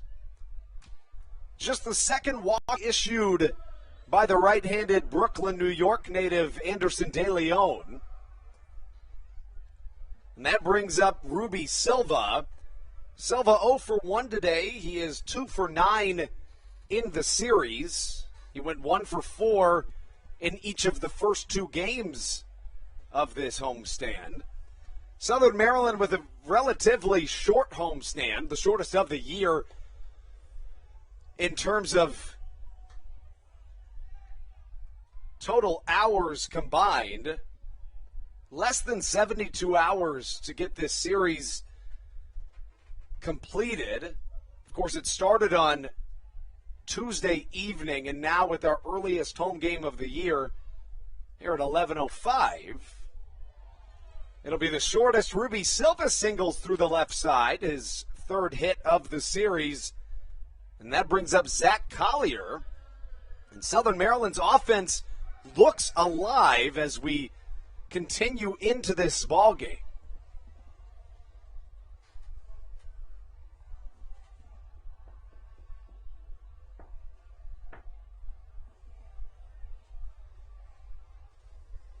Zach Collier up to the plate.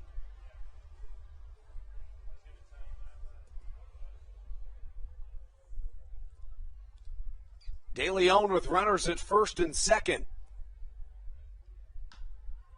Collier puts one high in the sky to the left side.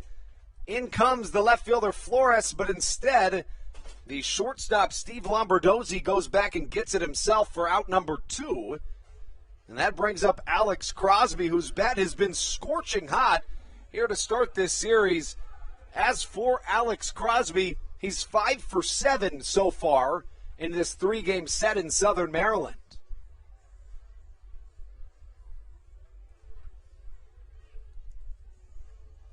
Crosby, the Blue Crabs' everyday first baseman, had a 17-game hit streak earlier this year. That's the longest in the Atlantic League in 2021. He'll take a pitch on the outside corner, the count 1-0. Runners at first and second. Ruby Silva stands at first, Blackstone at second. Crosby up to the plate.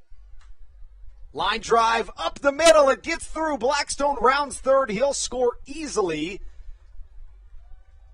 Not for a lack of effort. Ruby Silva thinking about trying to get to third. Instead, he resorts back to second.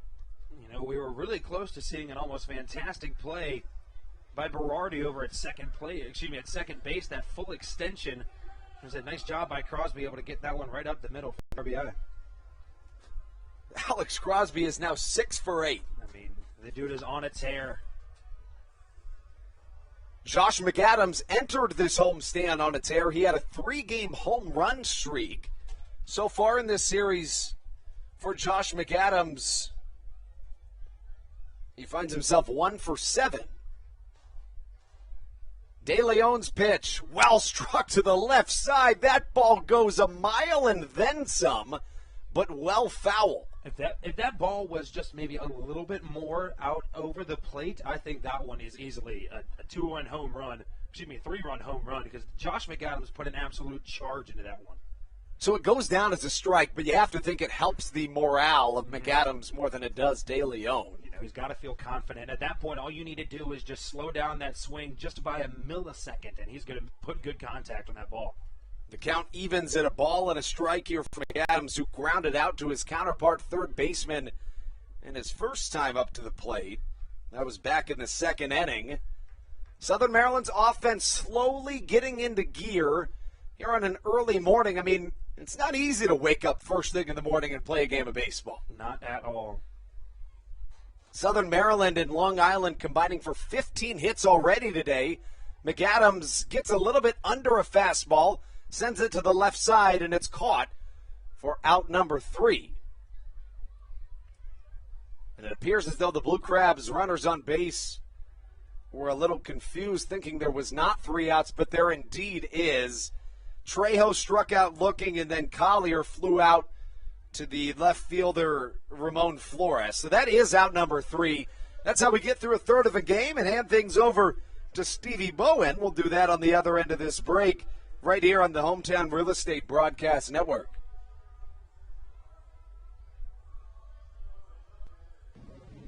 This is Greg Ferreira, and you are listening to Hometown Real Estate Broadcast Network.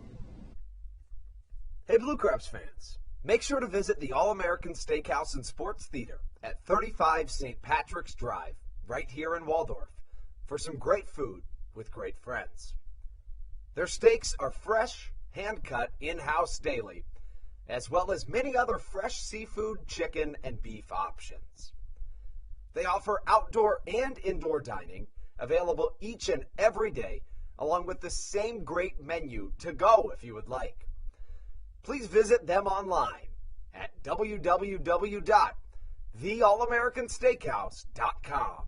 That's www.theallamericansteakhouse.com. You can also visit them on Facebook or Instagram. They have daily specials that you just can't pass up. Thank you, Blue Crabs fans. When you need a win on the road, don't get left stranded. Make AAA part of your roster, and you'll always have someone on deck ready to get you home. AAA also offers car care, insurance, and travel services, and has stores conveniently located for Blue Crabs fans in Brandywine, Crofton, and Alexandria. Don't forget to ask them about membership discounts for military.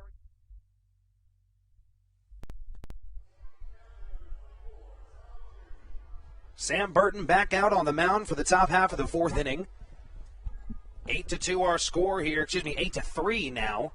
Blue Crabs able to get 1 run across off of an Alex Crosby RBI single. Blue Crabs let up 6 runs to the Long Island Ducks in the top half of the 1st inning. And the Ducks were able to squabble 2 more in the top half of the 3rd.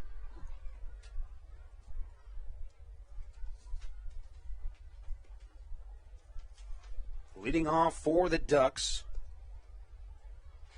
going to be the catcher of Sal Giardina. Giardina 2 for 2 on the day with a double and a single. Came around to score back in the 1st, but was left on first base back in the 2nd.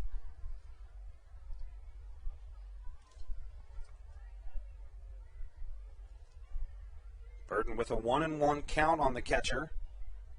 We saw Giardina playing first base a little bit yesterday as he chops one up the middle. Kent Blackstone's got to make a quick play, and he does to make the out for out number 1 to start off the top half of this 4th inning. And, you know, Burton, the more he works into this game, the better he's gotten. Of course, he had a scoreless 2nd inning before allowing a couple in the 3rd. Southern Maryland's offense continues to start clicking throughout this game, but it does look like we have a reliever warming in the bullpen. And from a distance, hard to tell. We'll be sure to let you guys know who it is. I believe it's Cody Strayer, but again, it's hard to tell. And he's warming up, so he's not throwing submarine, of course. So. Yeah, that was my first thought as well, but we'll just have to see.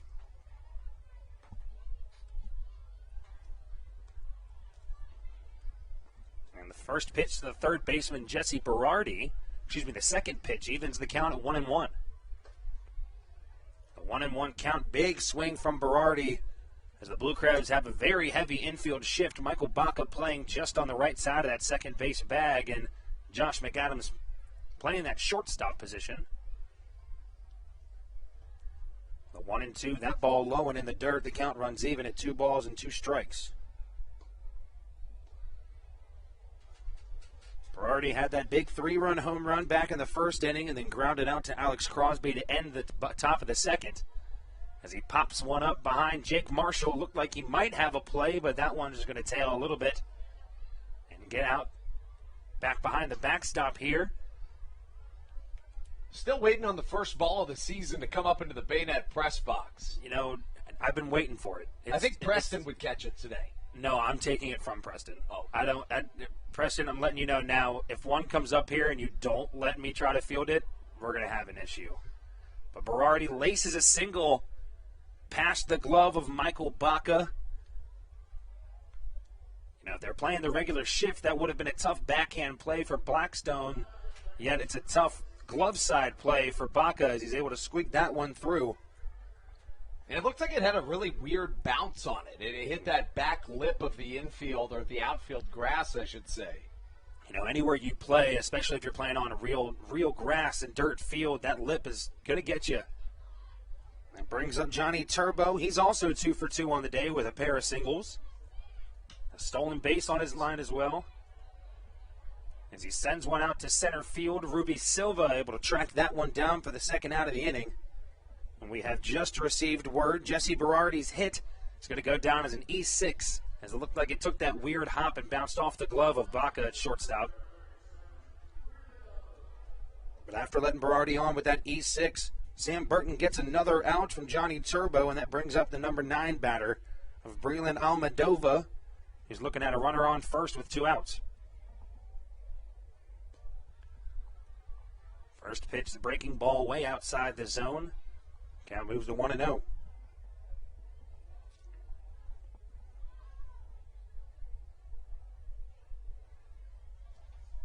Almadova 1 for 2 on the day so far, grounded out to Michael Baca back in the first inning, and had an RBI triple and eventually came around to score in the top half of the third.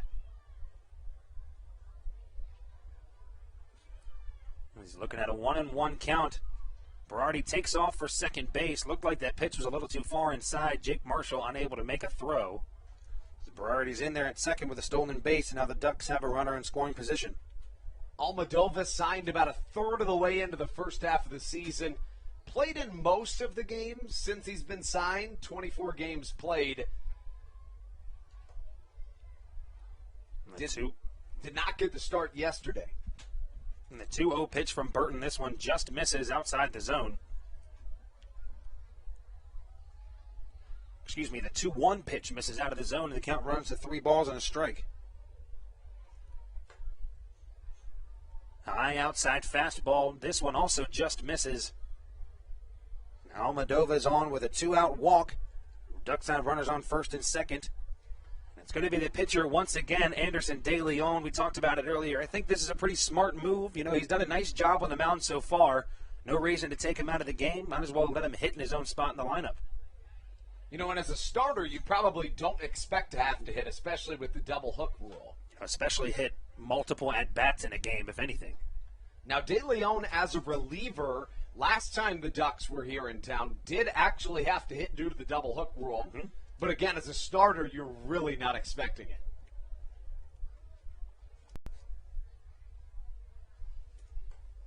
A big swing from De Leon. Quickly an 0-2 hole. De Leon already 3 innings pitched, giving up 5 hits, 3 runs, all of them earned. 2 strikeouts and 2 walks for him on the day, and at the plate he's 0 for 1.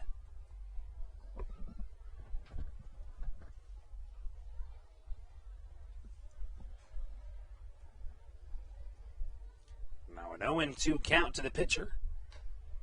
Big swing from De Leon as he fouls that one over to the left side, and we'll stay here with a 1-2 count. 0-2 count.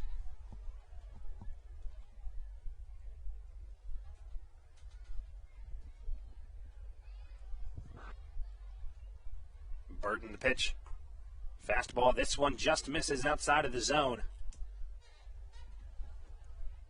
Count runs even at 2 apiece here. Berardi at second. Almadova at first base for De Leon at the plate. Another one out of the zone. This one gets away from Marshall, and both runners will advance up 90 feet. Now 2 runners in scoring position for the pitcher De Leon, as he's looking at a full count. Potentially walk the bases loaded here.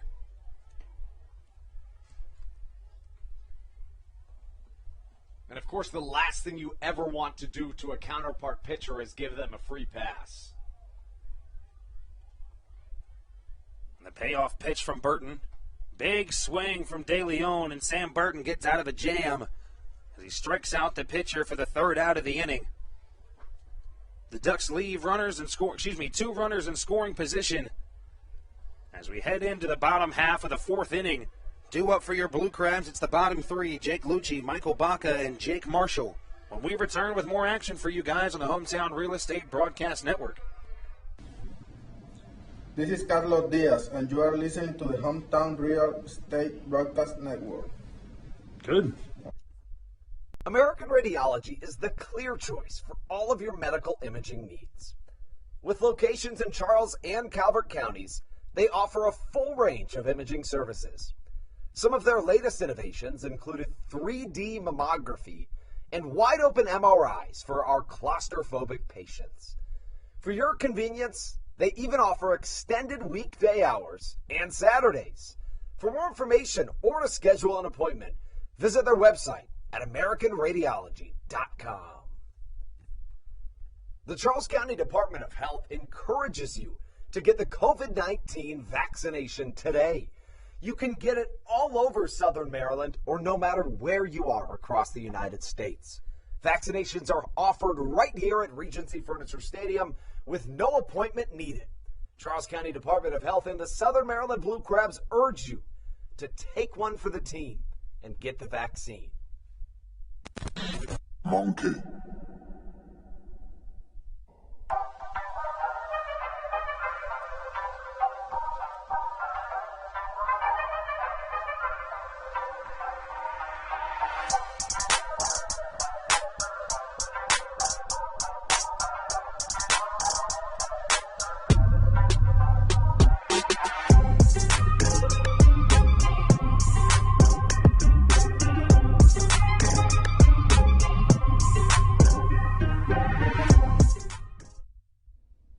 This is Dario Pisano, and you're listening to the Hometown Real Estate Broadcast Network. The left fielder Jake Lucci leading things off for the Blue Crabs in the bottom half of the fourth inning. Blue Crabs trail by 5 runs with a score of 8-3.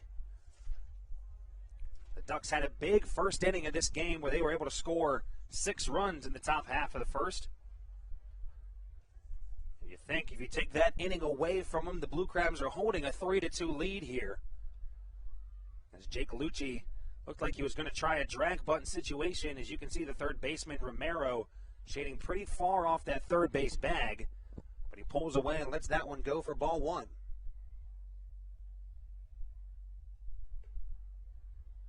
Lucci sees an inside fastball. This one misses the zone. He'll run in a 2-0 count.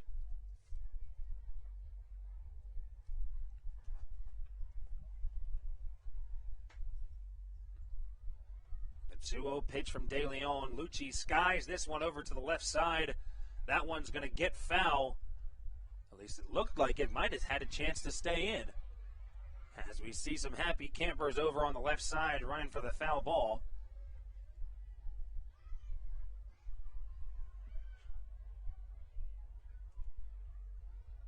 We talked about it a little bit during his at-bat.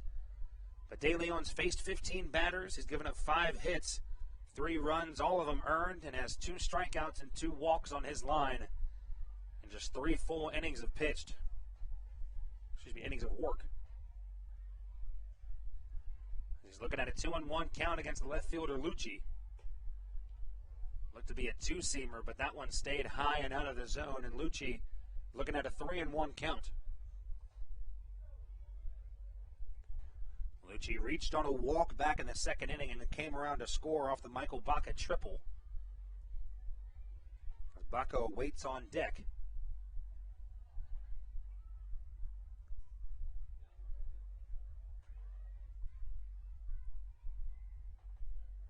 Big swing from Lucci. Looked to be a changeup that stayed high. He was way in front of it. As now the count runs full at 3 balls and 2 strikes.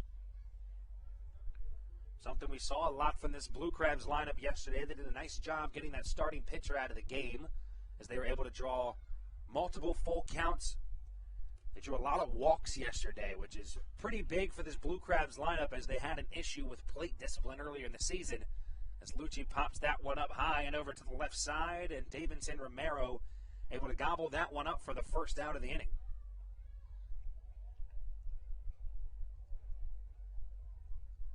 That's going to bring up the shortstop, Michael Baca, who we said earlier is 1 for 1 on the day with that big RBI triple.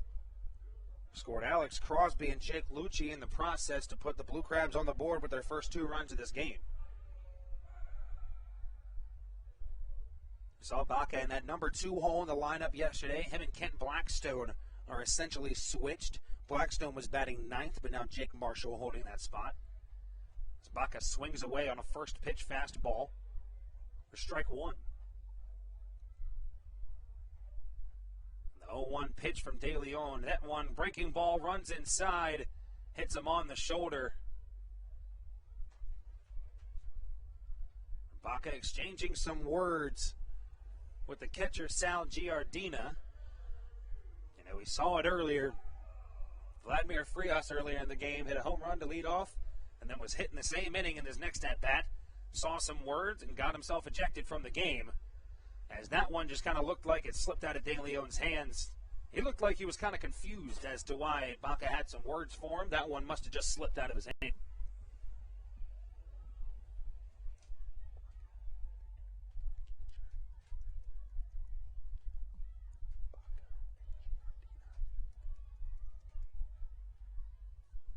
A big swing from Jake Marshall. Now with Michael Baca on and 1 away here in the bottom half of this 4th inning.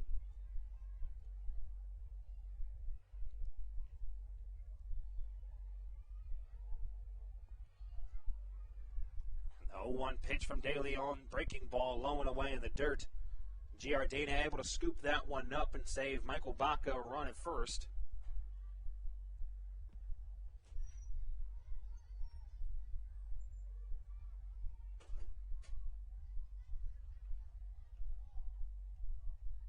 One and 1 the count now to Jake Marshall. Fastball inside. That one just misses the zone. Now he's looking at a 2-1 count with Michael Baca on first.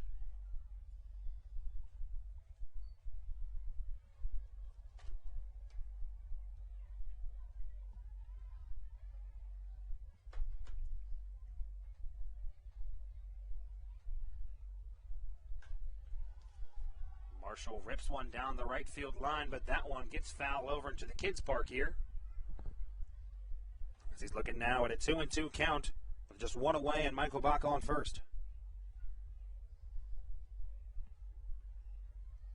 Marshall really got out of the gate strong this year in his highest level of professional baseball. He was hitting over 350 through 2 weeks of the season. Now, he's not an everyday starter, but still. That one grounded over to the left side, but that'll go foul near the Blue Crabs bullpen. You know, for the first couple weeks of the season, we saw him and Joe DeLuca interchanging in that catcher spot, trying to figure out who was going to be their everyday starter. Turns out Joe DeLuca gets the job, but as you said, Jake Marshall, not an everyday starter, but still able to produce at the plate when he comes in these situations. As he gets the start today on his birthday, by the way. Did you know that? Did you mention that earlier? I did not. Happy birthday, Jake Marshall. I didn't know about it either, and then a fan came into the front office earlier today and was like, yeah, Jake Marshall's birthday, and I love that. It looks like that one's fouled off the foot, I think. Yeah, it was. It's a bad thing to happen on your birthday, but I mean, not what you want. Yeah, not ideal, but you know what? It's not the worst thing that could happen on your birthday, I guess. As he takes a second for himself, rightfully so, as trainer Lauren Eck comes out to take a look at him as he sits back down on the ground. And he's a catcher, so if that hurts, it hurts. Yeah, you know what I mean? Exactly. I was just about to make the same comment. Catchers are very durable. They're able to do anything you need them to behind the plate, get dirty, get aggressive if you need them. And if he's showing true signs of pain, that must have been a pretty bad foul ball to take off the foot. Now, Stan Clyburn was a catcher himself, and Joe Walsh specializes in catching too. So, they're always going to have elite defenders at the catching position, a lot of really good training. And, Stan was talking about it yesterday. He was saying it's really important to have that backup catcher be somebody that can challenge the starter, even when the starter wins that spot like DeLuca did. And, Marshall's done a good job of keeping things competitive. Here's a tidbit for you, Steve. Mm-hmm.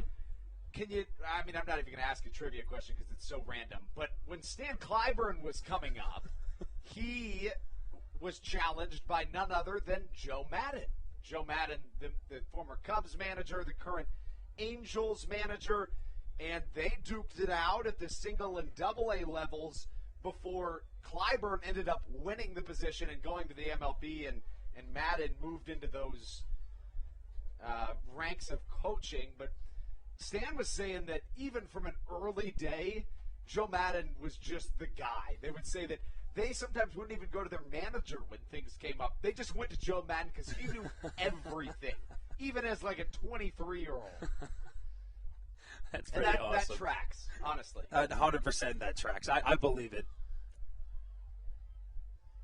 De Leon asking for the count one more time. 2-2 is the count on Jake Marshall.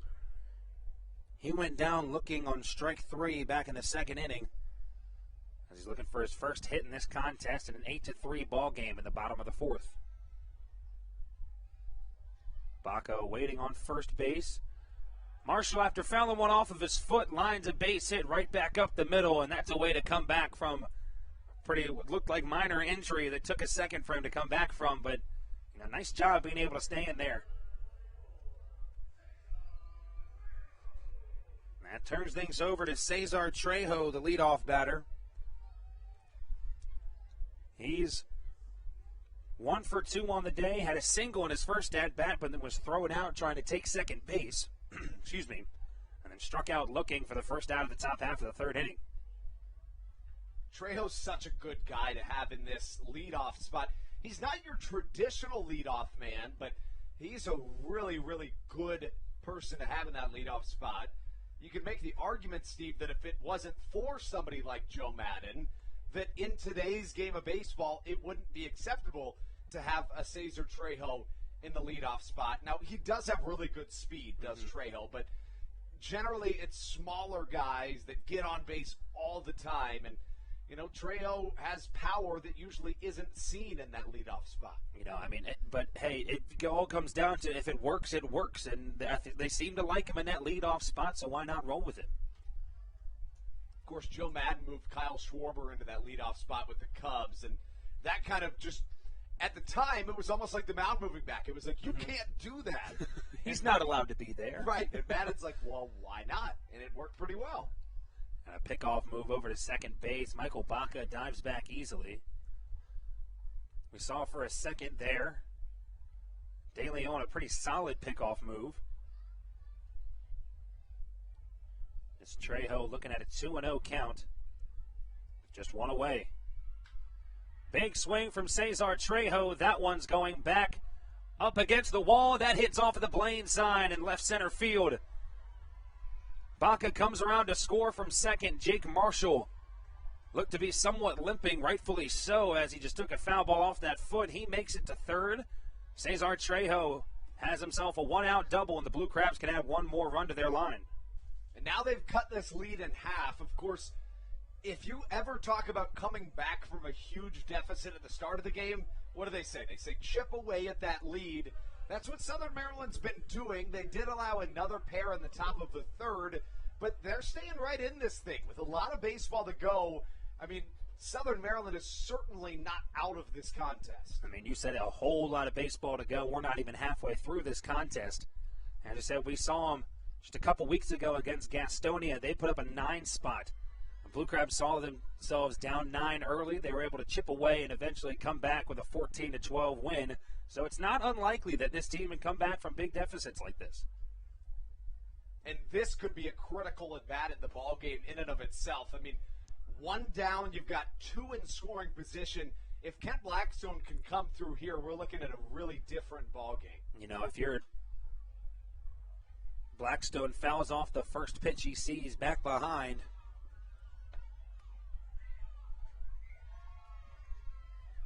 Excuse me, that was the 0-1 pitch. But I think Blackstone's a great guy to have in this situation. His bread and butter is that outside pitch that he just bloops over the second baseman's head. That would be perfect in this situation, as Cesar Trejo and his speed surely should score from second base on a hit like that. Blackstone hitting under 200 with runners in scoring position this season. But he's been a guy that's provided a lot of delight to this Southern Maryland crowd over the last few years. The 0-2 pitch from De Leon, fastball, and trying to get Blackstone to chase on it. But he stays off, and the count runs to 1-2.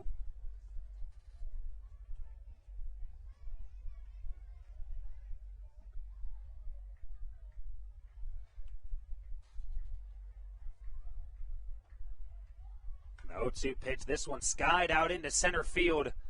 Looks like it should be deep enough to score Marshall from third. He's going to try it. Let the ball go by, and Jake Marshall slides in there. And the Blue Crabs now down just 3 runs as the score moves to 8-5. That was going to be a close one, Steve. I was a little bit nervous. I mean, Marshall, he's a catcher. He's not supposed to have plus speed. Correct. And he doesn't. And then when he hits one off of his leg, you expect him to be even a little slower. That ball was not that deep out into the outfield. So, good job and really good timing. It was a bang-bang play. Yeah, it was a very good play, a very good throw from Almadova in center field. If it was just half a second earlier, it would have had him at home, but nice job by Jake Marshall hustling home. Brings up another hot bat in this Blue Crabs lineup, Ruby Silva, as he looks at a first pitch ball that's in the dirt. Silva 1 for 2 on the day. Had a nice base hit right through that 5-hole over on the left side of the infield.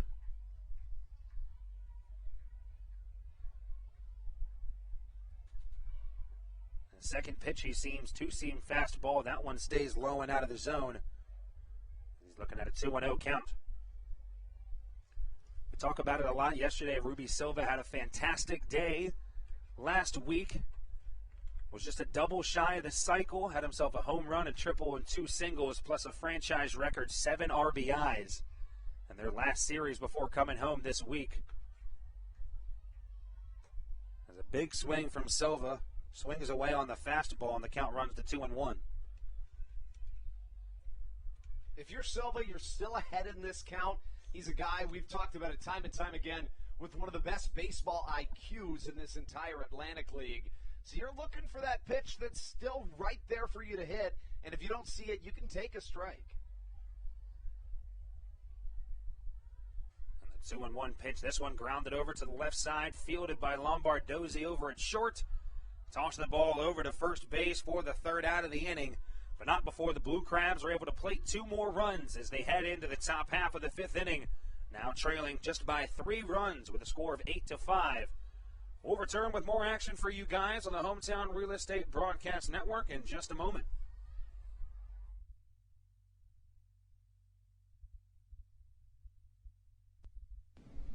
This is Jay Clucci, and you're listening to the Hometown Real Estate Broadcast Network. Dyson Building Center is one of the oldest family-owned and operated hardware, lumber, and building supply stores in Southern Maryland. They are located in St. Mary's County, on Route 5 in Great Mills. Dyson's has an expansive and diverse inventory to help you with all of your home improvement and project needs. Whether you're new to the world of DIY, a tried and true DIY professional, or somewhere in between, the friendly and experienced staff at Dyson Building Center is ready and willing to help you today.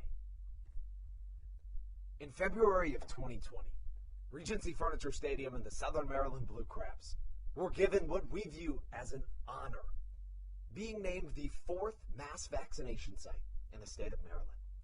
Here's a message from Regency Furniture about the honor that it has been and still is to be one of Maryland's mass vaccination sites, getting our community back to safety.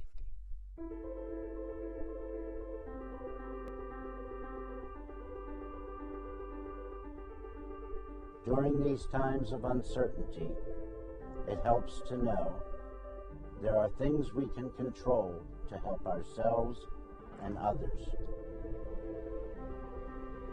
For me, it presents the hope that soon enough my friends and family will be together again.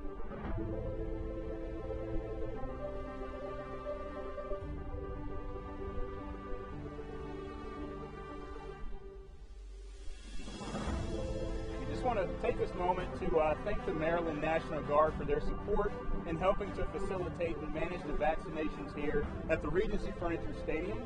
We just think it's so important for everyone to do their part, and we're just grateful for their support. Thank you for your support, and we're just honored to be a part of the vaccination effort out here and to serve the community.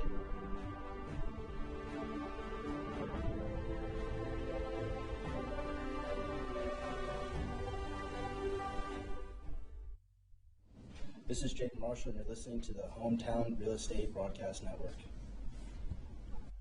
A new pitcher on the mound for the Blue Crabs in the form of Pat Baker. The right-hander wears number 48 on the back of his Blue Crabs uniform. We've seen him so far in 16 games this season. He has a 2-1 record with a 5.57 ERA. He's pitched 21 total innings, given up 22 hits, 17 runs, 13 of those being earned. He's got himself 21 walks and 24 strikeouts against opponents this season. But, Pat Baker is a guy that's really turned his season around. You look all the way back to June the 23rd, he had a 14.14 ERA. Good bunt down the third base line. Nothing you can do about that if you're McAdams. With the speed of Lombardozzi and obviously the plus bunting from him, that one was just perfectly placed down the third baseline. Nothing you can really do. But after allowing 3 earned runs and didn't record an out back on June the 23rd, Patrick Baker had a 14.14 ERA. But, Steve, it's gone down in every appearance since. In the month of July, he issued 14 innings of work, allowing just 2 earned runs. So a really, really huge turnaround for Patrick Baker, who's finding his stride after, he's a guy obviously didn't play in 2020 because of COVID, and then in 2019 he hardly played because he was dealing with some injuries. So this is a guy that's we expected it to take some time to find his rhythm again, and it looks like he has. He seems to be a fighter out there on the mound, just doing everything he can to chip away, as you said, at that high ERA, and he's just consistently getting better as the season goes along. Now with Lombardozzi over at first, it's going to be Romero who started this game, and the DH spot is now playing third base as he looks at a first pitch ball high and outside of the zone. 1-0 pitch from Baker, fastball. That one misses high.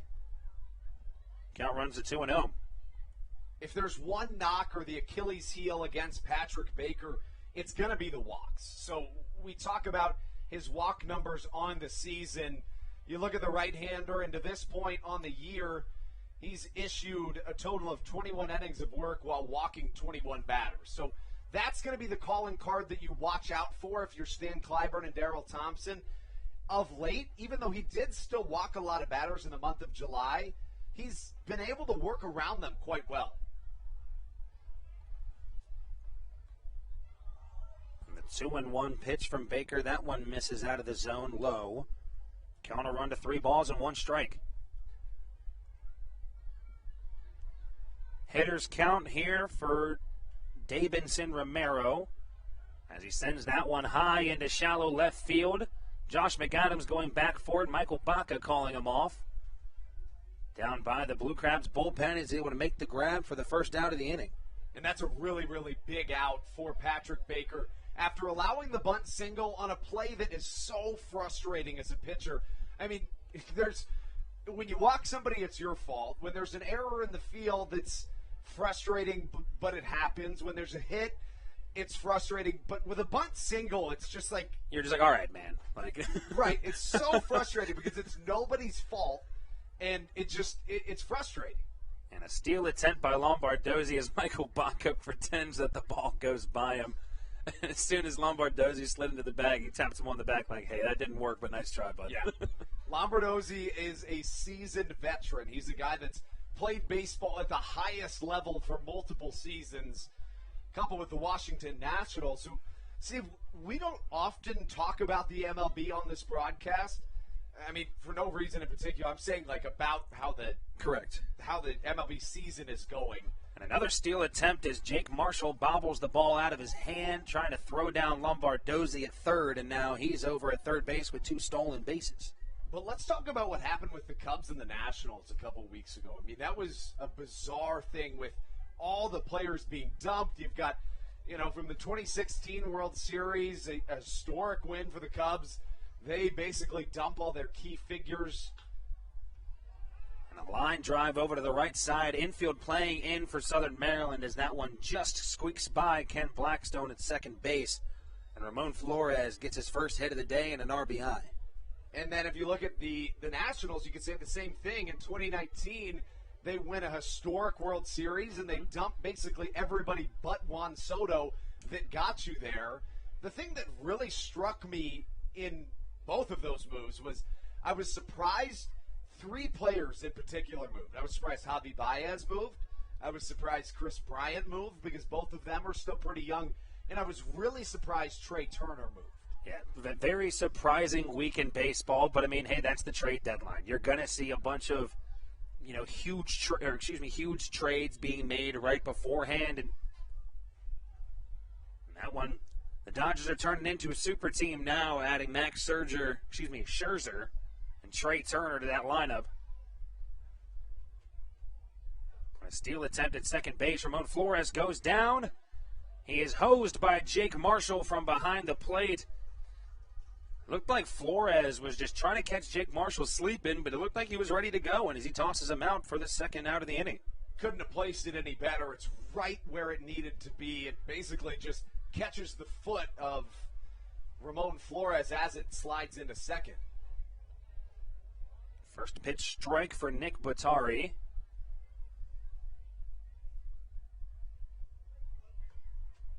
It's a high outside fastball, moves into 1-1. We generally see Patrick Baker giving everything out there on the mound. You can sometimes even hear him verbally kind of grunting as he lets out pitches. Oftentimes you see that from pitchers on a changeup. Breaking ball. This one runs a little bit too far inside. Almost hit Bottari. But he gets out of the way of it, and the count runs to 2-1.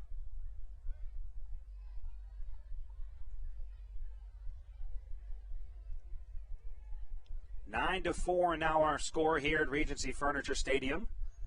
The Ducks were able to get 1 run across in this top half of the inning. Steve Lombardozzi bunted, stole third, and then was hit in by Ramon Flores just 2 batters later. It's now a 2-2 count to the first baseman, Bottari.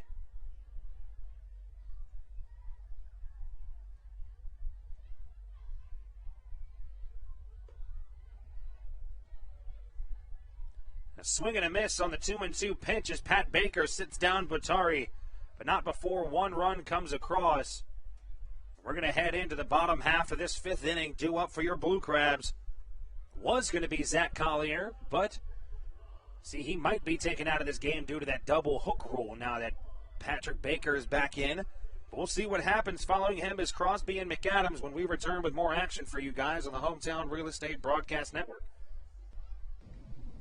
This is Josh McAdams, and you're listening to the Hometown Real Estate Broadcast Network.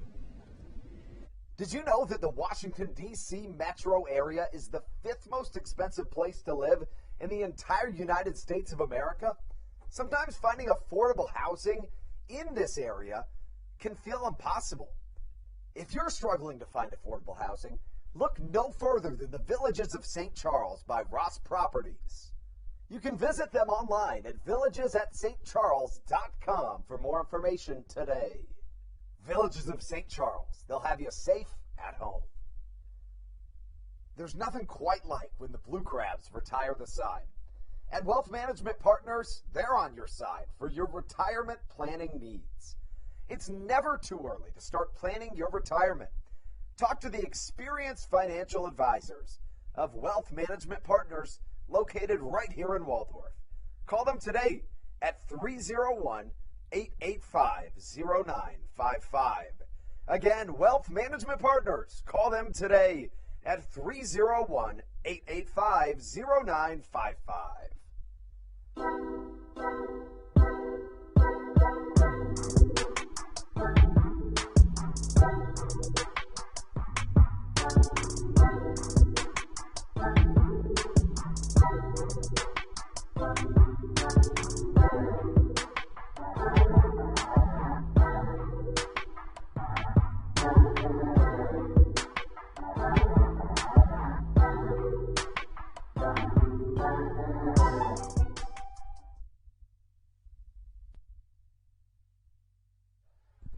Patrick Baker now coming to the plate as he is in the relief position on the mound. He will swing away at a couple as Zach Collier's day is done due to the double hook rule. And quickly he is in an 0-2 hole. As Anderson De Leon on the mound dealing once again. And a big swing from Baker. He goes 1, 2, 3 strikes in a row to start off the bottom half of the fifth inning. Honestly, I have to feel like as a pitcher to be able to hit, it's pretty fun. And I say that because there's no pressure or expectations on you. People are expecting you to strike out. Anything above that, you're going to get praised for. So it's a little different from what you're used to. I think it was kind of fun. You know, I think we saw, I'm pretty sure it was earlier this season, Andres Briseño came through with a base hit. And I thought to myself, like, I don't know if I had ever seen that in person. It was amazing. I was so excited about it. And remember the dugout's reaction? Holy cow, they were insane. Going crazy. As Alex Crosby now at the plate. Looks at a strike there, and the count runs even to 1-1. Crosby's on a tear. He's 2 for 2 on the day with 2 singles. As he swings hard through the fastball. Count runs to 1-2. 9-5 our score here at Regency Furniture Stadium. The Ducks out hitting the Blue Crabs 12 hits to 7. The Blue Crabs are the only ones with an error today with just 1. As Crosby sends that one deep down the right field line, but that one runs foul and will stay at 1-2. Something to note about Patrick Baker's velocity, it didn't dip despite the increased distance between the rubber and home plate. Looked to be a 2-seamer inside to Crosby. De Leon wanted the call, just missed it. The count runs even at 2-2. Baker was still hitting 96 miles an hour, even from 61 feet 6 inches. A lot of speed behind that arm. As an inside fastball once again ripped by Alex Crosby, fouled down the right field line. Crosby's 2 for 2 today, RBI single in his most recent at-bat. He's 7 for 9 in this homestand. As you said, this guy, another one of these Blue Crabs batters that doesn't like to get out, but swings away on a breaking ball that stayed outside. And quickly, 2 strikeouts for Anderson De Leon. But the first 2 batters of this top half of the fifth inning to rest as Josh McAdams now coming to the plate. It's the 4th strikeout for De Leon in this game. Both of them, half of them coming in this inning alone. As Josh McAdams comes to the plate, he's 0 for 2 on the day, grounded out to second base and then flew out to left field back in the 3rd inning as he looks at a first pitch ball out of the zone.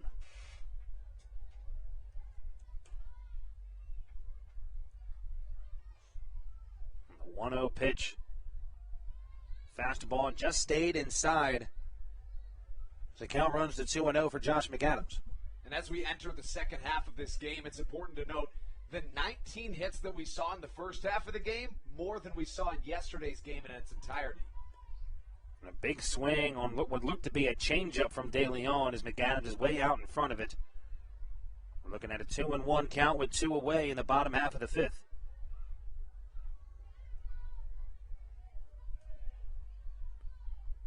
The 2-1 pitch. Big swing as this one's grounded hard up the middle. Spinning throw by Lombardozzi and a fantastic play up the middle for the 3rd out of the inning.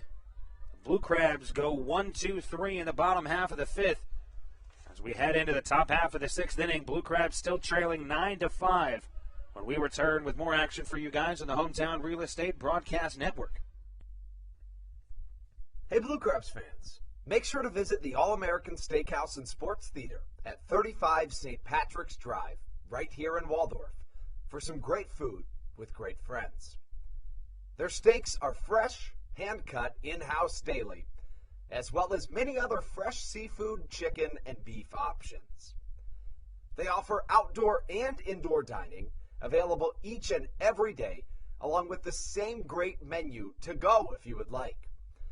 Please visit them online at www.theallamericansteakhouse.com. That's www.theallamericansteakhouse.com. You can also visit them on Facebook or Instagram. They have daily specials that you just can't pass up. Thank you, Blue Crabs fans. All Pawn is Southern Maryland's premier pawn shop and is the official pawn shop of the Southern Maryland Blue Crabs. Stop by and say hello today. They've been a part of the Southern Maryland community for 18 years. If you need some cash to hold you over, or if you're just doing some spring cleaning and want to clear some stuff out, please bring it by All Pawn and let them make you an offer. If you have broken jewelry or some that you just don't want anymore, please bring it by and they'll pay you more than anyone in the Tri-County area. They're located on 301 in White Plains, just south of DeMar Road. Go Blue Crabs!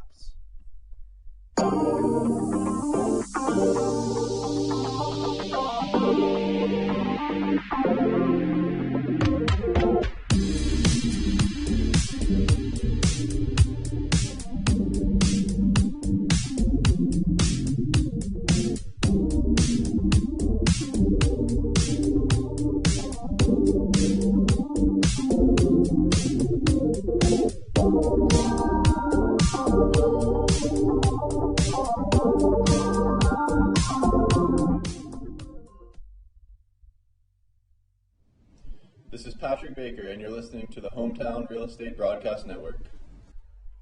The voice of the man on the mound, Patrick Baker, leads us into the top half of the sixth inning.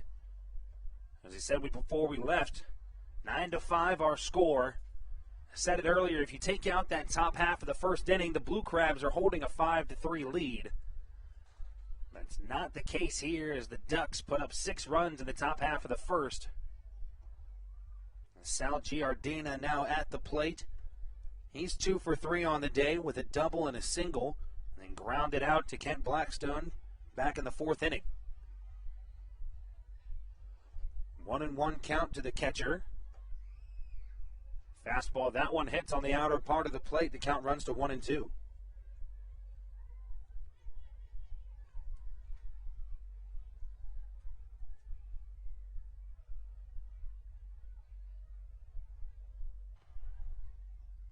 A big swing from Sal Giardina on a breaking ball out of the zone for strike 3, and quickly Pat Baker sits him down for the first out of the inning. And it seems like Patrick Baker's really worked into a groove. Of course, we've become already so accustomed to this mound moving back, we forget that Patrick Baker, for instance, hasn't pitched from this distance in his entire life. So it's a big adjustment. He's doing a good job through his first few innings. You know, I mean, it's one of those rules that we talked about yesterday. It's one of the ones that you just kind of implement, and eventually people are going to forget about it. I already forgot that it happened until you mentioned it. Right. And you think it's going to be so important.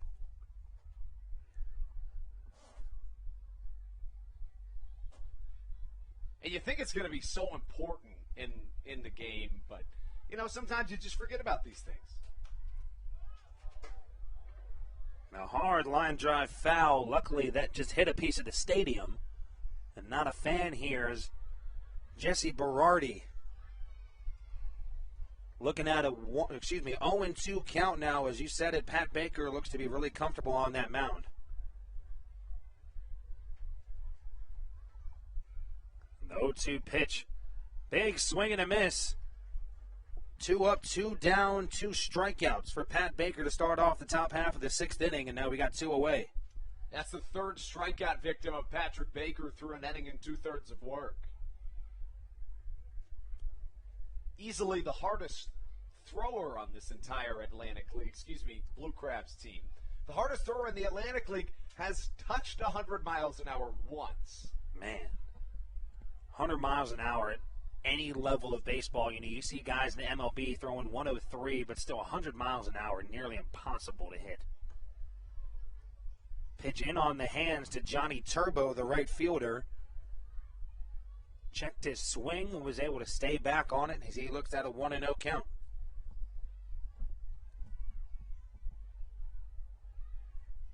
Turbo 2 for 3 on the day.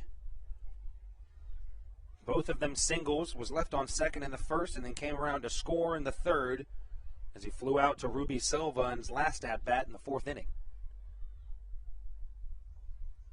An inside fastball just misses the zone as the count runs to 2 balls and no strikes.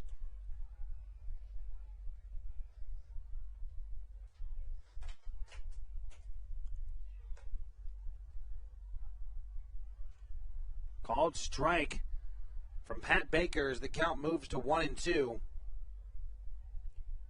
And Turbo, not a guy you want on the base paths. He's going to try to steal a base 9 times out of 10, and I would say probably 9 times out of 10 on those attempts, he's going to make it to the next one. As the speed threat, saw him in the top half of this lineup when Long Island was last here at Regency Furniture Stadium. Now towards the bottom, as he's looking at a 3-1 count with 2 away. A big swing fouled off into the netting. Man, there goes that netting again. Just so thankful for it every day. I know. And Preston really is utilizing it out there. Yeah, Preston has told us in between innings he actually has a lot of experiences with nets, and they just come to help him out so much in his life. It's true. It's awesome, man. It's true. It's such an awesome thing to see. 3-2 the count. Another one fouled off into the netting. You see, Preston spent a summer at sea. He was doing a fishing excursion. He was actually giving tours, and he would use those nets to basically just catch all the fish. Got a lot of different types of interns here in the Southern Maryland Blue Crabs. Preston, just one of them. Doing a great job as a fisherman, now as a producer for the broadcast. There's a 3-2 pitch, that one low and away out of the zone, and Johnny Turbo is on with a 2-out walk.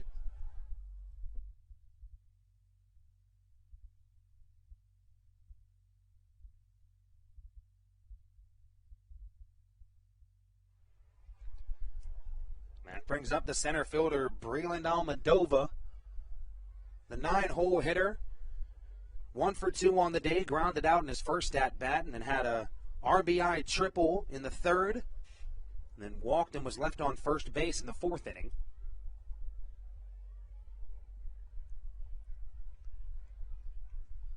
A pickoff move over to first and a good one. Looked like Turbo hesitated to head back to first base, but he's back easily. 9-5 the score with 2 away in the top half of the sixth. Pat Baker pretty comfortable on the mound so far. Struck out Sal Giardina and Jesse Berardi to start off this inning before letting Johnny Turbo get on with a full count walk.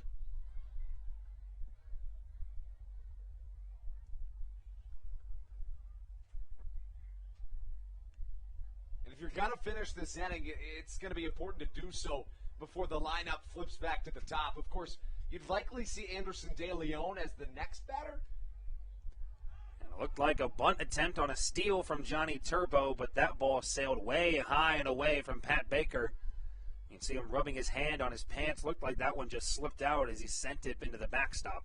I think it was a pitch-out attempt that even was high of that, because it looked like Jake Marshall popped out to the right nub. Correct. That one just misses. Tried to jump up and grab it. So 1-0 count now to the 9-hole batter, Breland Almadova. Now with Johnny Turbo at second base with 2 away. It will go down as a stolen base, we're being told.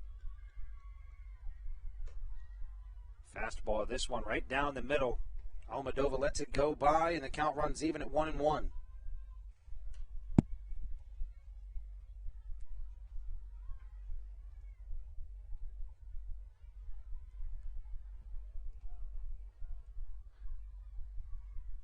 Baker turns over, looks to pick off to second base, but decides no throw. Baker, another one of these blue crab pitchers that doesn't like to take a lot of time in between his pitches. As he Gets the sign from his catcher, Jake Marshall. Big swing from Almadova.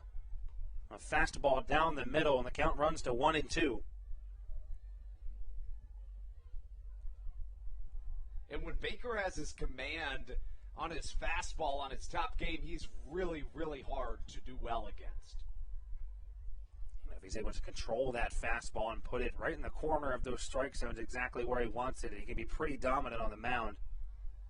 It's the 1-2 pitch. That one fouled off into the mask of Jake Marshall, and man, he is taking a beating this game. On his birthday. On his birthday. They're being so rude to him. I know. The count stays at 1-2 strikes. The Blue Crabs head to the plate. It's going to be Jake Lucci, Michael Baca, and Jake Marshall once again. Not before Patrick Baker tries to get this third out of the inning after striking out the first two batters he saw, and he strikes out the third out of the inning after letting Johnny Turbo on with a 2-out walk. Breland Almadova goes down swinging as we head into the bottom half of the sixth inning here at Regency Furniture Stadium. Lucci, Baca, and Jake Marshall leading it off for the Blue Crabs when we return with more action for you guys on the Hometown Real Estate Broadcast Network. This is Sam Burton, and you're listening to the Hometown Real Estate Broadcast Network. Chick-fil-A of Charles County has been a proud supporter of the Southern Maryland Blue Crabs since their inception in 2008. For years, they have sponsored the Southern Maryland Blue Crabs, America's prisoners of war and missing in action. In between the second inning of each game, there is a moment of silence brought to you by Chick-fil-A. The Southern Maryland Blue Crabs appreciate and respect not only Chick-fil-A, but all of those that have served our great country. The seat that they sponsor was made possible by Chick-fil-A of Charles County. Thank you so much, and visit any of your Charles County Chick-fil-A locations today. The Charles County Department of Health encourages you to get the COVID-19 vaccination today. You can get it all over Southern Maryland or no matter where you are across the United States. Vaccinations are offered right here at Regency Furniture Stadium with no appointment needed. Charles County Department of Health and the Southern Maryland Blue Crabs urge you to take one for the team and get the vaccine.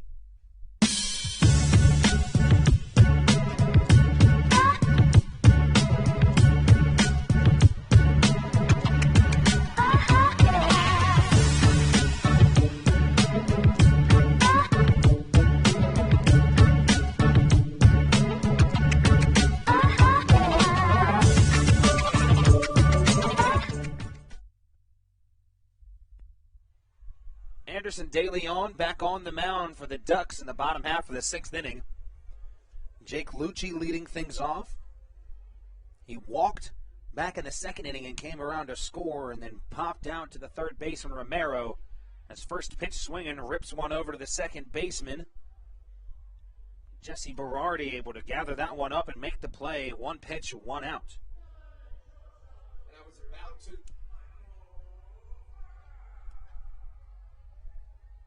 about to start kind of thinking about, well, does De Leon not come back out after this inning? Because his spot in the order is coming back up.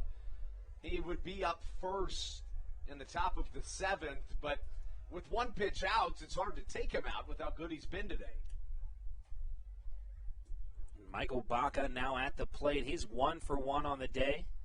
Was hit by a pitch and came around to score in the fourth inning and then had a nice RBI triple back in the second.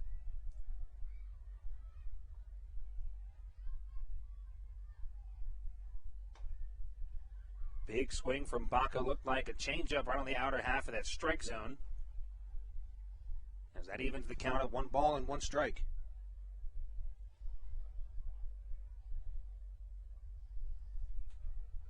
That one low and in the dirt. Count runs to 2-0. Jake Marshall awaiting on deck. He's 1 for 2 on the day. Said had that foul ball that hit him in the foot in his last at-bat and then came back to single right afterwards. Slow roller over to the shortstop. Lombardozzi off balance throw, and he makes the play for the second out of the inning. Seen a lot of those off-balance throws from the former Blue Crab. Started at second base, now at the shortstop position. And he's just very smooth out there in the middle infield positions. Steve, I've got a fun segment for us to try. I don't think we can try it today. Okay. We would have to think about it, but to try to think of some new MLB, ALPB rule experiments that we think could maybe benefit the game or at least would be worth a shot.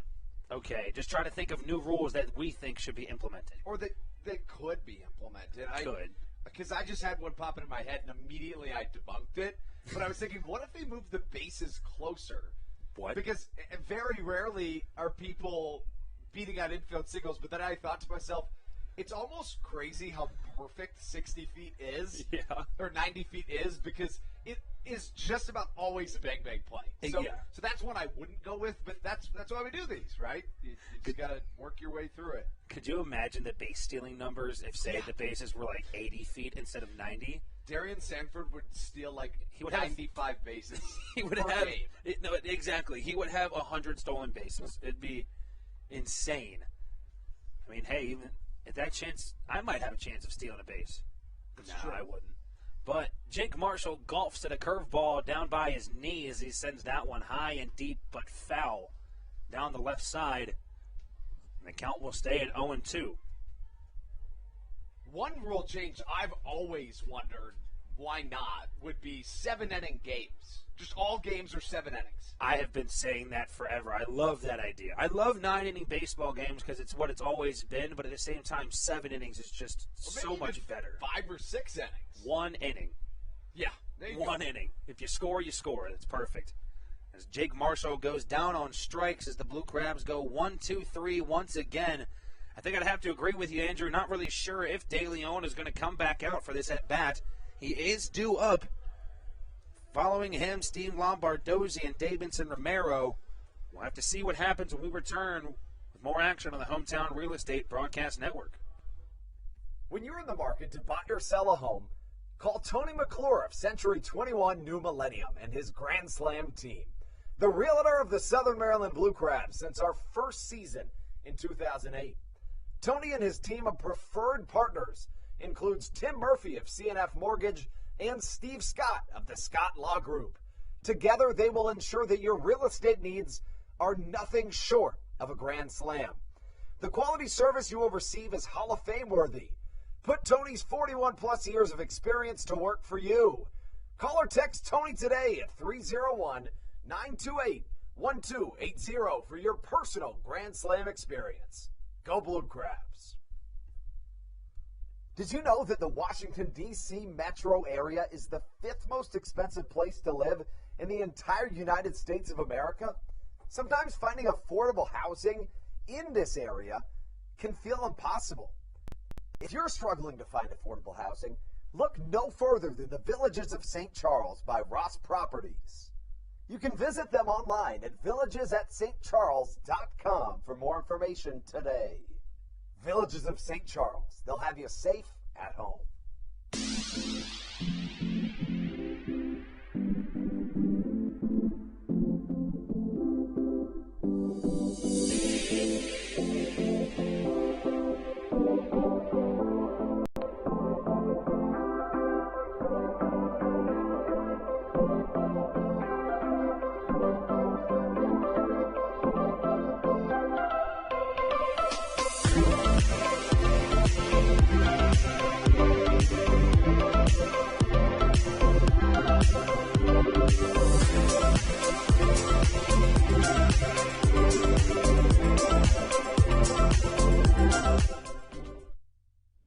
This is Matt Latos, and you're listening to the Hometown Real Estate Broadcast Network. To the final third of this series finale we go. It looks like Anderson De Leon's day is indeed finished as Clint Freeman comes in to pinch hit in what would be Anderson De Leon's spot in the order. Now, De Leon is a pitcher, so with the double hook roll, he would not have been hitting to start this game. But then when Vladimir Frias was ejected, De Leon slid into the first spot in the lineup, which was Frias's. Vladimir homered on the first pitch of this game in what turned out to be a 6-run first inning for the Long Island Ducks. Southern Maryland came back and made it a 6-2 game with a pair of runs in the bottom of the second, but the Ducks responded with 2 of their own in the top of the third. Southern Maryland played at a combined 3 over innings 3 and 4, but then again the Ducks put up another 2. So it's a 9-5 game. Clint Freeman at the plate. Again, Anderson De Leon's day is complete. We can give you the final numbers on the right-hander. He goes 6 innings, allowing 7 hits, 5 runs, all earned. He walks 2 while striking out 5. Sam Burton issued 4 innings of work, allowing 10 hits, 4 walks, 8 runs, all earned, 1 strikeout, and the 2 home runs in the first inning. We've seen a ton of extra base hits today, a total of 3 from the Long Island Ducks and then a pair from the Blue Crabs.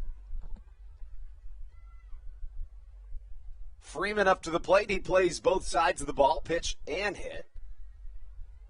Off-speed misses in the dirt from Patrick Baker, who's now in his 3rd inning of work.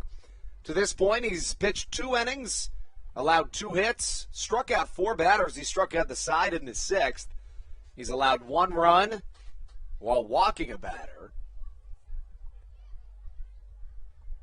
Here comes the pitch from Pat Baker. Swung on and fouled over towards the left side, and an absolute barrage of kids over there by the bullpen just surrounding Carl Bryce, or Andres Briseño, I should say, who hands the ball to a kid. Clint Freeman steps back into the left-handed batter's box. The pitch.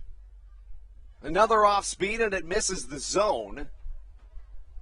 And the count at 3 balls and 2 strikes.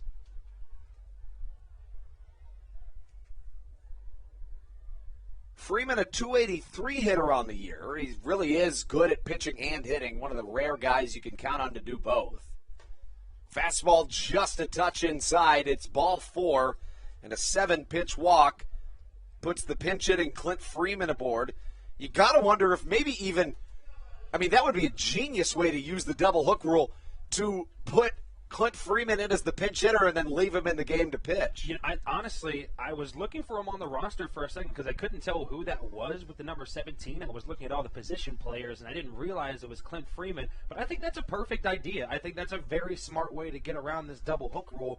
If Josh McAdams, I say, was a little bit more of a pitcher and maybe didn't start every game at third, I think that's another way the Blue Crabs can go about that double hook rule as well. Right. I think that's where it kind of comes back to bite you is it almost needs to be a 10th or 11th man on the positionally on the roster that's not going to start every game. Patrick Baker misses a little bit inside. Do you think the game is going to continue to shift in the direction of people playing, both sides of the ball like a Shohei Ohtani, or do you think he's just a rare, obviously he's a rare case, but do you think that'll happen? I think obviously with the popularity of Shohei Ohtani now coming up and emerging as soon to be possibly the face of baseball, I can see a surge in people trying to do more of, both sides of the ball at the same time, but I wouldn't necessarily say it's going to be like a big difference. Right. I would agree. He's a guy that basically everybody loves. He's so fun to watch play the game, and what better manager to have for him than Joe Madden? Very solid manager to have. We've mentioned him a couple times already in this broadcast.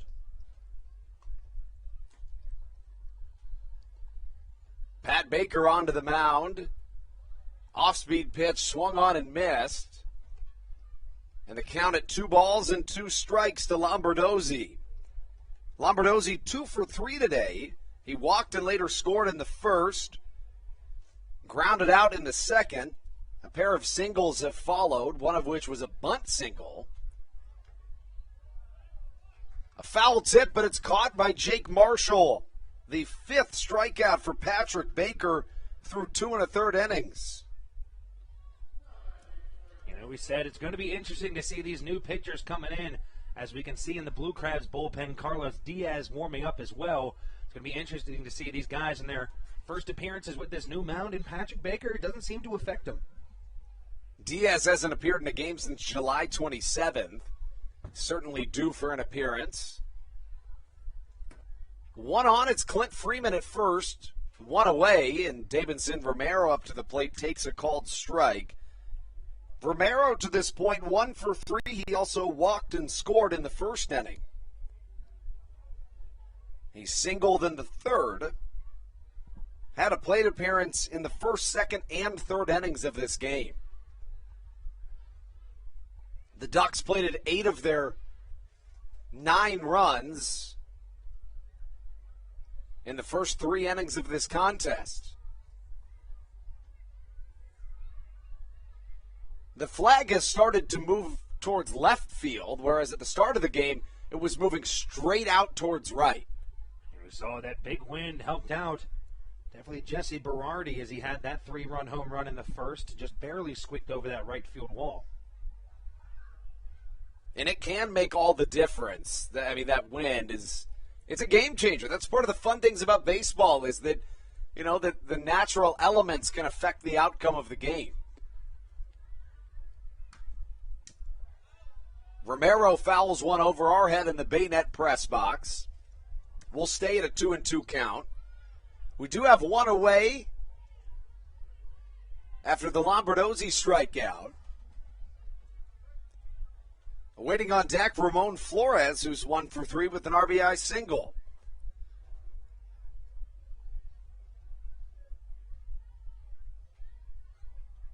The pitch from Baker. High in the sky, could get out of play. Jake Marshall back in foul territory, can't find it, and he touches it in foul territory. And Davidson Romero has a second chance. That was a tough one to find. You can see Jake Marshall immediately stood up, turned to his right, and tried to find it, and eventually had to spin all the way back around and start moving up that third baseline trying to get to that ball.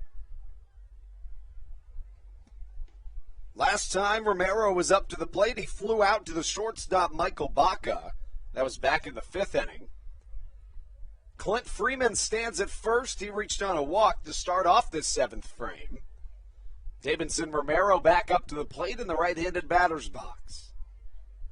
The pitch, a little high, and we run full at 3 balls and 2 strikes. Romero entered play as a .261 hitter, a .390 on-base percentage for the 3-hole today.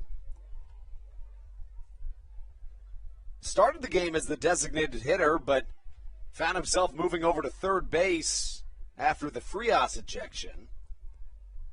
Runner goes on the pitch, but he'll have to go back as Davidson Romero fouls it to the right side of the field, and the 3-2 count continues. At the start of the season, Patrick Baker was a guy that would give you just 1 inning, but he's basically adopted the role that Grafer Aregua left when he went to attend to family matters for the rest of the season. Baker's done a good job in that middle relief role. Yeah, no, I was wondering that as well. Once we found out that Aregua wasn't going to be back with us the rest of the season, it was interesting to see who was going to fill that role, whether it be Carlos Diaz coming in, maybe one of the new guys, Ty Tracy or so, coming in to fill that role, and I think Patrick Baker's done a good job of doing that this game so far. Baker walks Davidson Romero after a long and drawn-out at-bat. How long is the leash on Patrick Baker in a situation like this? I think the leash on every pitcher, especially when they're trying out this new mound for the first time, is going to be somewhat short. If they start to show signs of maybe, just missing pitches or so, maybe that goes to the mound. Maybe you want to get them out there so they can get some more practice in there and trying to get someone else. Baker's first pitch to Ramon Flores, a swing and a miss. The right-hander, Patrick Baker, had walked just 1 batter through 2 innings, but now 2 walks here in this 7th inning of action. A 9-5 game. The Ducks on top of the Blue Crabs here in the top of the 7th. The Ducks have 12 hits in the game to the Blue Crabs 7. No errors for Long Island, 1 for the Blue Crabs. A called strike off the outer edge in the count 0-2. So a good job by Patrick Baker to rebound after the 2 walks so far in this inning. Flores wears number 15 on the back of his gray jersey. A look from Baker. Here comes the pitch. Another curveball, and it's strike number 3. That is the 6th strikeout for Patrick Baker through 2 2/3 innings of relief. And Baker has now struck out 2 MLB veterans in this 7th inning alone. Yeah, he's done a nice job in just the short work that he has done in this game, being able to hold this Long Island Ducks offense that seemed to be really locked in the start of it. Everybody in the starting lineup for the Long Island Ducks today does have a hit, but only 2 batters have more than 1 hit. Nick Batari grounds out to the third baseman Josh McAdams for out number 3. So a scoreless 7th frame from Patrick Baker gets us in to the 7th inning stretch. When we return, it'll be the top of the lineup, Cesar Trejo, Kent Blackstone, and Ruby Silva here on the Hometown Real Estate Broadcast Network. This is Sam Burton, and you're listening to the Hometown Real Estate Broadcast Network. There's nothing quite like when the Blue Crabs retire the side. At Wealth Management Partners, they're on your side for your retirement planning needs. It's never too early to start planning your retirement. Talk to the experienced financial advisors of Wealth Management Partners located right here in Waldorf. Call them today at 301-885-0955.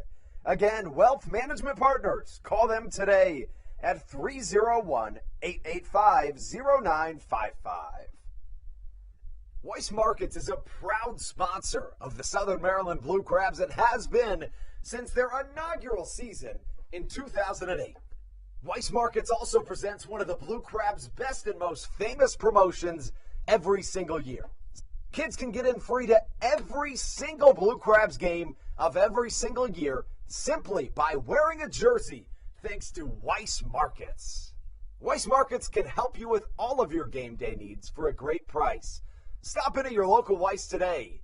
Eat better, spend less. That's wise. Weiss Markets is a proud sponsor of the Southern Maryland Blue Crabs.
The 7th inning stretch has come and gone here in Southern Maryland.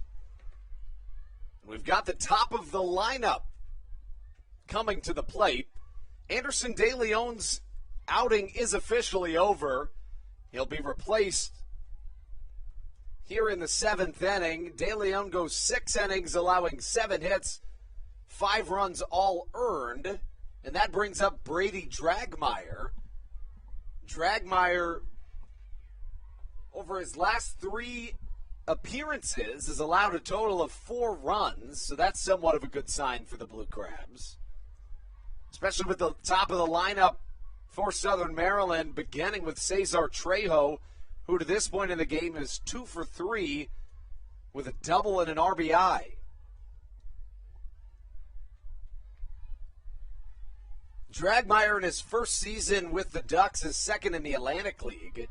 Trejo fouls one to the right side as the count goes to 2 balls and 2 strikes. In 2019, Dragmeyer made 27 appearances with the New Britain Bees, going 2-1 with a 4.34 ERA. Struck out 20 batters in his 29 innings of work. Trejo staying alive. The count remains 2-2. Dragmeyer was originally drafted by the Toronto Blue Jays in the 17th round of the 2011 MLB June Amateur Draft out of Bradshaw Christian High School in Sacramento, California. A 9-5 game here in the bottom of the 7th. Trejo works this count just a little bit more as it runs full. Dragmeyer has been good this year for this Long Island Ducks team. He's made 21 appearances, all in relief. He's 4-1 with a 2.73 ERA. Trejo staying alive yet again, not going down without a fight. And against a reliever that, over the course of his Atlantic League career at least, has averaged 1 inning per appearance. It's a good thing to try to work out the count. And this is a good batter to do it. With Trejo and Blackstone back-to-back to start off, these guys are going to make you work into a count and work to get them out. Dragmeyer set on the mound. The pitch. Low on a changeup, and Trejo draws a 9-pitch walk. Southern Maryland's in business as we continue this 7th inning. Kent Blackstone comes up to the plate. Just a 9-pitch walk. That's exactly what you want in a leadoff guy, especially when it's the first guy that this new pitcher is going to be seeing. You want to try to draw those numbers up pretty quickly. Something to note, the 7 bases that have been stolen by the Long Island Ducks today, that ties a franchise record for Long Island. That was set in the Ducks' first year of existence on May 8th, 2000 against the Newark Bears, who are no longer in existence. I don't know if I've ever even heard of the Newark Bears. One more would set a new franchise record. This could be 2. Kent Blackstone grounds to the shortstop, Lombardozzi, who turns the 6-4-3 double play, and Southern Maryland's down to their final out of this 7th frame.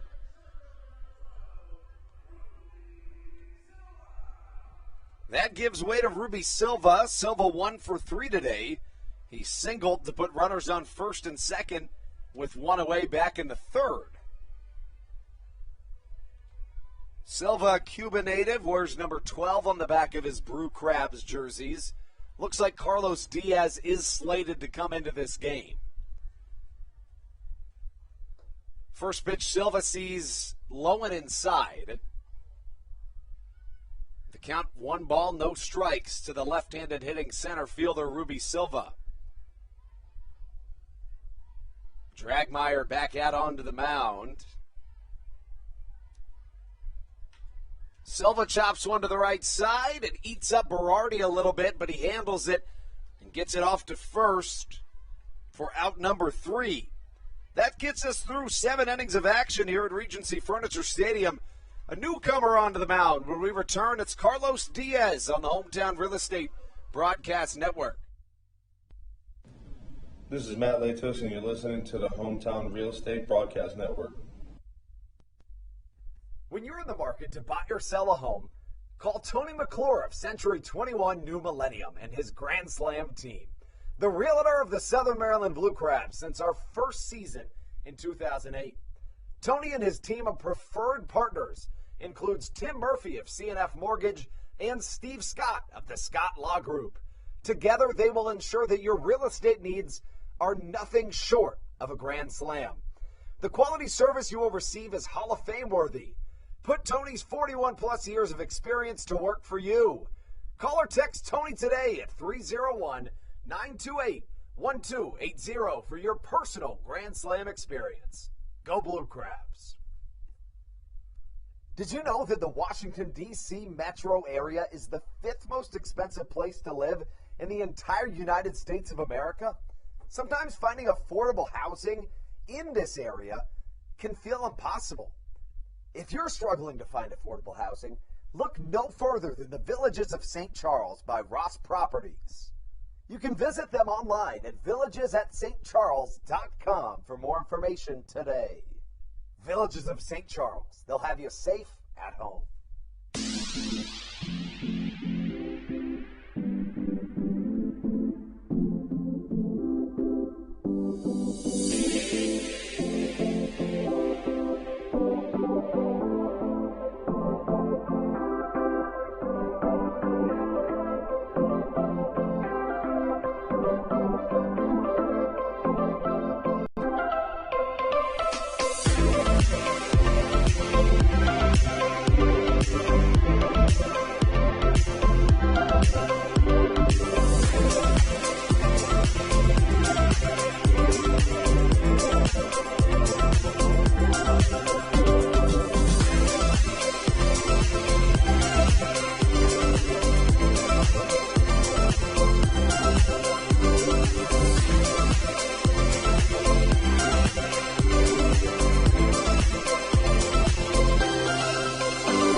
Latos, and you're listening to the Hometown Real Estate Broadcast Network.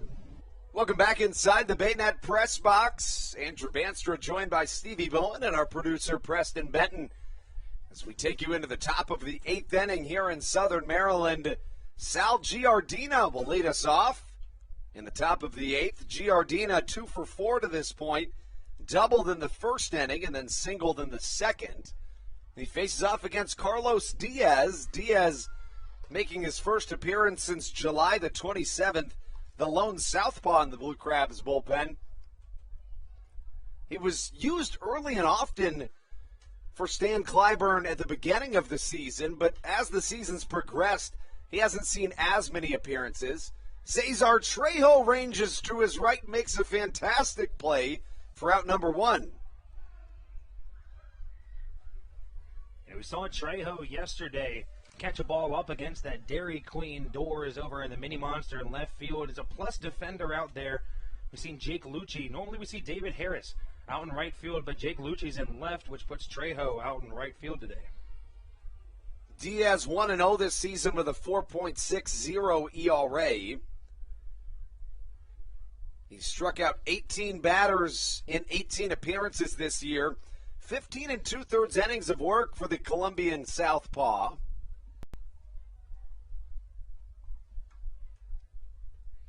Faces off against Jesse Berardi. Berardi hit a 3-run home run in the first inning, but has not received a hit since. He's 1 for 4 on the day. But that big-time home run was certainly one of the biggest, if not the biggest play we've seen in the game to this point. Left-on-left matchup. Diaz gets Berardi to swing at a pitch outside the zone, and it's fouled towards the Legends Club. 0-2 goes the count. Diaz in his 10th season of professional baseball, his first in the Atlantic League.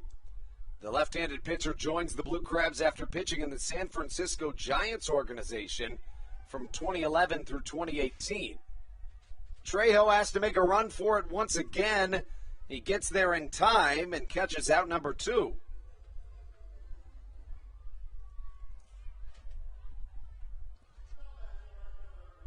Trejo showing outfield versatility, being able to play both corner outfield positions. That's not that easy of a task.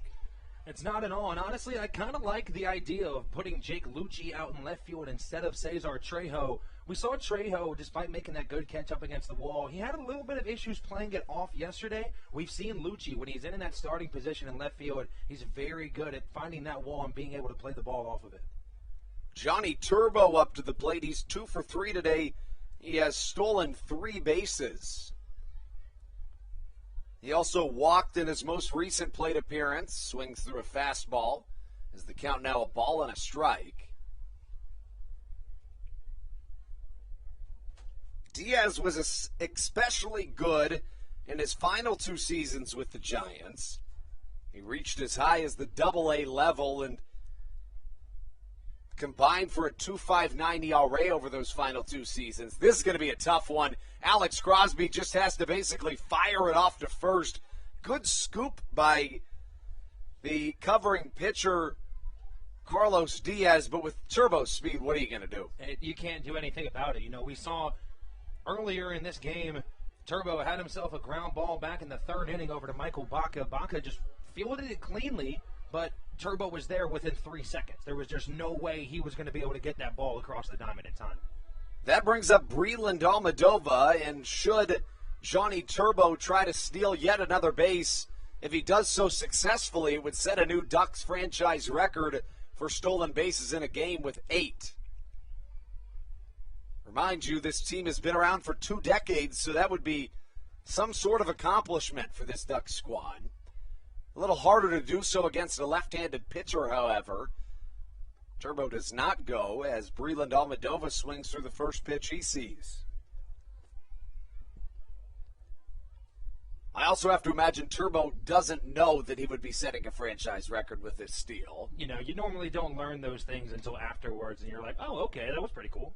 There he goes. This could be it. Down to second, not in time. That's stolen base number 8. They're now 8 for 9 on stolen bases today. And the 8 steals in the game sets a new franchise record for the Long Island Ducks. 4 of them coming from Johnny Turbo. An apt name.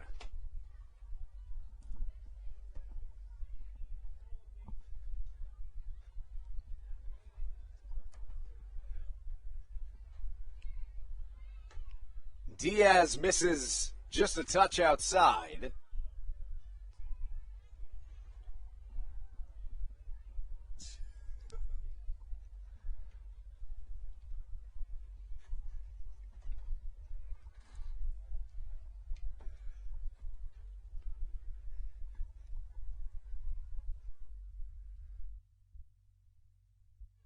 Fastball misses high and tight to Breland Almadova. The count, 2 balls, 1 strike.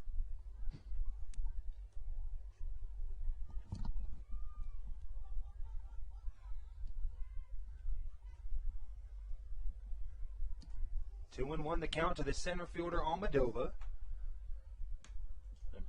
Big swing on a fastball as he fouls it back into the backstop. The count runs even at 2 balls and 2 strikes. It almost looked like after he hit that back into the padding, he looked at the baseball like, what's up? Yeah, that's what I originally thought he was doing, but I'm assuming it was just happened to be looking where the ball was when he was frustrated about the swing. He did look at that ball like he was trying to intimidate it. He did, and if I was that ball, I would have been intimidated.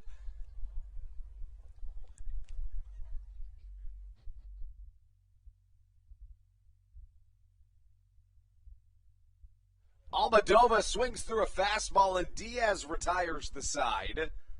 His first strikeout of his 1 inning of work, and we take you into the bottom of the 8th. It'll be 4-5-6 for the Blue Crabs on the Hometown Real Estate Broadcast Network. This is Coach Doug's, and you're listening to the Hometown Real Estate Broadcast Network. American Radiology is the clear choice for all of your medical imaging needs. With locations in Charles and Calvert counties, they offer a full range of imaging services. Some of their latest innovations included 3D mammography and wide-open MRIs for our claustrophobic patients. For your convenience, they even offer extended weekday hours and Saturdays. For more information or to schedule an appointment, visit their website at AmericanRadiology.com. 2020 was a year unlike any other for everybody. Quickly, the Southern Maryland Blue Crabs came to the realization that baseball must take a backseat to humanity. Immediately, the Blue Crabs staff and all of Crustacean Nation teamed together to provide COVID-19 tests and eventually vaccinations. Southern Maryland's hometown team also hosted food drives, blood drives, backpack drives, toy drives, and so much more, all to help their community. The Blue Crabs couldn't be more thankful to the healthcare heroes that have gotten us to this point and helped our community so much throughout the COVID-19 pandemic. That's why this season is dedicated to our healthcare heroes. Each Saturday night, we will have a healthcare hero, a local healthcare professional, throw out the first pitch of the game and be honored. That's why in 2021, all season long, healthcare professionals get $5 tickets. This is Coach Doug's, and you're listening to the Hometown Real Estate Broadcast Network. Into the bottom of the 8th we go. The score 9-5. Southern Maryland chasing 4 runs here in the bottom of the 8th inning. They'll send their 4, 5, 6 of the lineup to the plate. Matt Hibbert pinch hitting in what would be the pitcher spot, so we can assume that Carlos Diaz's day is over. Brady Dragmeyer out for his second inning of work as Matt Hibbert puts a drive into a baseball. It's way out there off the Meridian Fitness Club sign in left center field. That was very close to being out of this ballpark. And I'm not sure where this surge of power from Matt Hibbert came from, but I'm not going to complain about it. That was an absolute rope off the bat from him today. And it could be exactly what this Southern Maryland team needs with some of their biggest bats coming to the plate as we speak. Alex Crosby comes to the plate right now. He's 2 for 3 today and 7 for 10 in the series. Crosby has seen his batting average climb throughout this series. As we speak right now, the left-handed hitting first baseman has his batting average up to 317. Chopper to the right side will retire Crosby, but moves the runner even closer to scoring yet another Blue Crabs run. You know, obviously in that situation, if you're Crosby, you're looking for a base hit to get Hibbert in, but at the same time, you're only down by 4 runs, which seems like a lot to come back from. But this team has come back more. You know, any single run would help them out enough.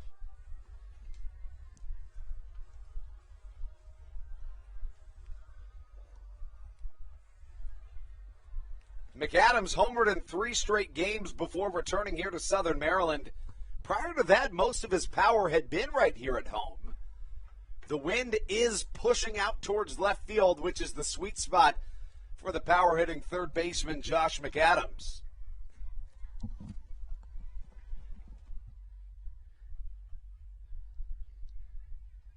He said Josh McAdams looking for his first hit of the day today.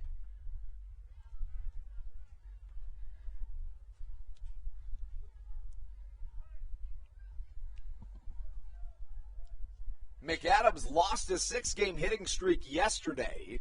He's 1 for 7 in the series.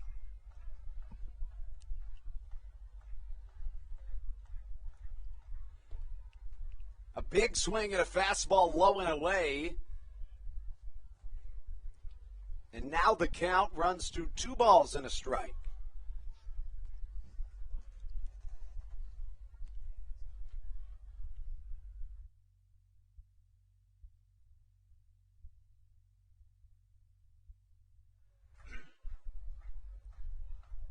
The pitch to Josh McAdams. Here it comes. Upstairs, and he swings through a fastball as the count evens at 2 balls and 2 strikes.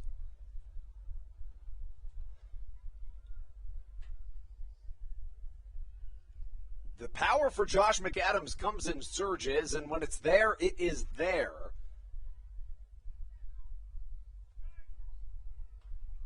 The pitch from Dragmeyer, well struck to the left side. This should be deep enough to get a run home. Matt Hibbert tags from third, and it easily brings home the 6th Blue Crabs run of the game on a sac fly from Josh McAdams.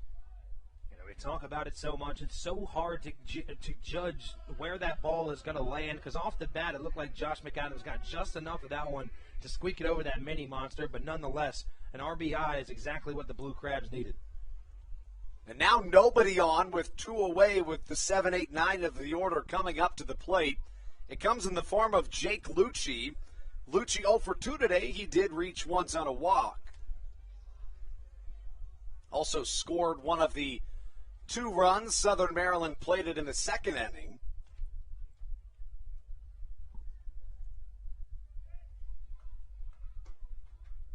Lucci sees a fastball inside. It misses for ball number 1. Lucci in his 6th season of professional baseball.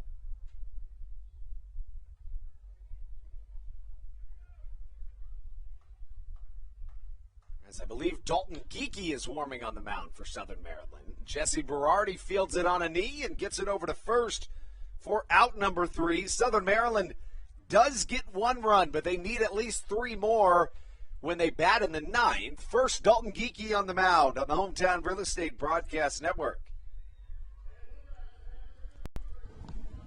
This is Andres Viceno, and you are listening to the Hometown Real Estate Broadcast Network. So, what do you like about your home? Practice like hockey. I practice stick handling and sometimes shooting. Mommy. Go outside sometimes. I like playing in lacrosse. Famous Rich. I like to scribble. Daddy. I like to build Legos at home. I have the biggest closet. Riding my dirt bike. We help you home. At Hometown Real Estate, we want to help you and your family home. Whatever that takes and whatever that means to you.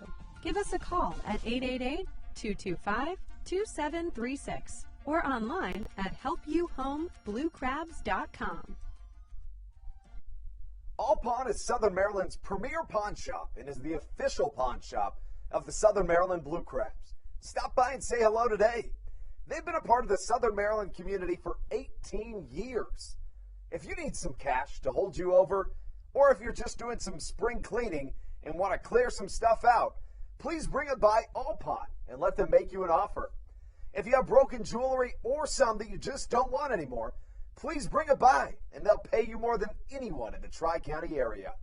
They're located on 301 in White Plains, just south of DeMar Road. Go Blue Crabs!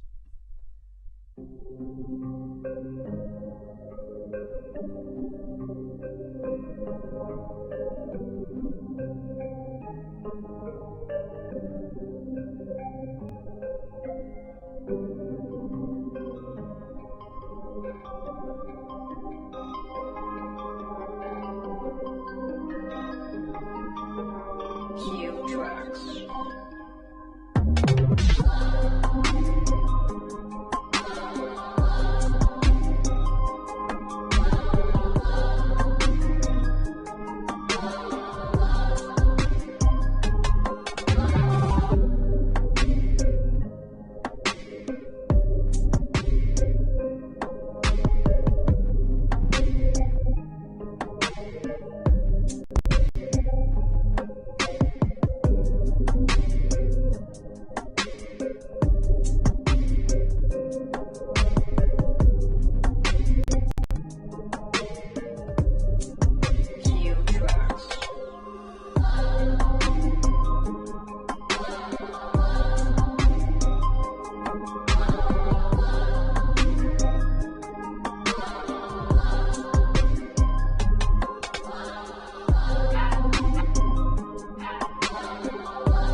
Clint Freeman comes up to the plate, and although it looked like he was just pinch hitting earlier, we've since seen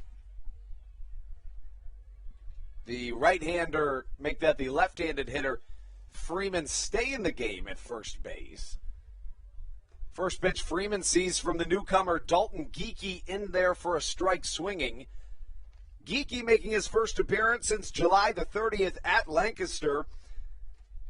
The right-handed Georgia native, Dalton Geekie, has a 3.75 ERA on the season. Freeman swings at a curveball but can't get a piece of it.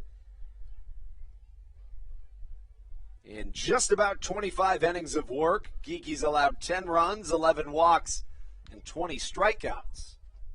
Now, the walk numbers have gone up a little bit of late for Geekie. He had a couple of appearances in which he walked 2 and then 3 batters. So really that does not reflect his work as a whole to this point in the season. Geekie making his first appearance from 61 feet 6 inches as the mound moves back in the Atlantic League due to the MLB Atlantic League rule changes.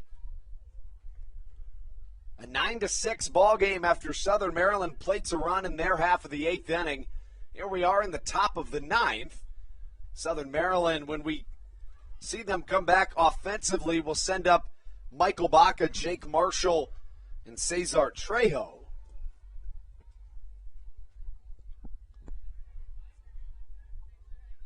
Right on left matchup here. Geekie back up onto the mound.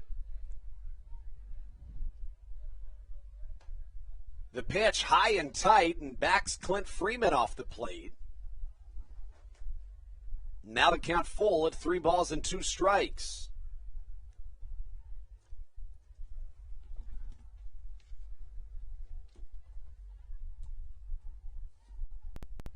Here comes the payoff pitch from the right-hander. Hit foul to the left side near the Legends Club. Looks like it was going to be a souvenir for a fan, but gets into the field of play. You know, something I've always wondered as a professional athlete, I wonder how stressful it is when, like, 10 kids run up to you at once. Who do you give it to? It's true. Like, do you just choose, like, the smallest one, like, the first one you see? Like, I feel like you can't play favorites or you'll make an enemy. It's true. I feel like you just kind of got to make a decision. Exactly. I think Clint Freeman broke his bat on that last swing. He went and got a new one. Now he's back. It sounded like it might have cracked a little bit. Geeky awaiting the 3-2 pitch once more. Set and the pitch. A foul tip into the dirt, and now it'll take at least 9 pitches to retire the left-handed hitting Clint Freeman. Top of the 9th action. The Ducks played at half a dozen off Sam Burton in the top of the first inning. Things have really quieted down since. Southern Maryland played at 5 runs in innings 2 through 4. As Freeman gets one up the middle past the diving Michael Baca, who pounds the dirt in frustration, but that was a really difficult play to make. You know, Michael Baca is really good at making those difficult plays. I understand his frustration not being able to get to that one, but at the same time, that was just a well-placed ground ball by Freeman. Steve Lombardozzi comes to the plate. He's stolen 3 bases today.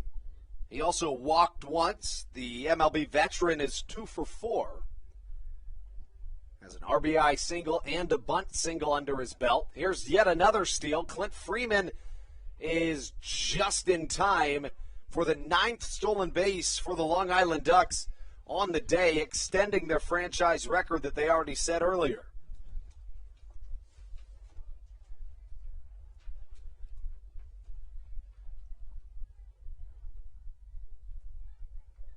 Lombardozzi in the left-handed batter's box. Long Island with 14 hits today to the Blue Crabs 8. Time called by Jake Marshall. He'd like to have a word with his pitcher, Dalton Geeky.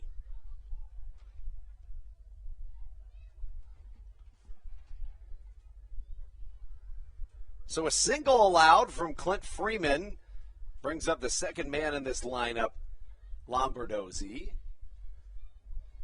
Lombardozzi in his 3rd season in the Atlantic League is second with the Ducks. Spent 6 seasons in the MLB with the Washington Nationals. Also one with the Orioles, another with the Pirates.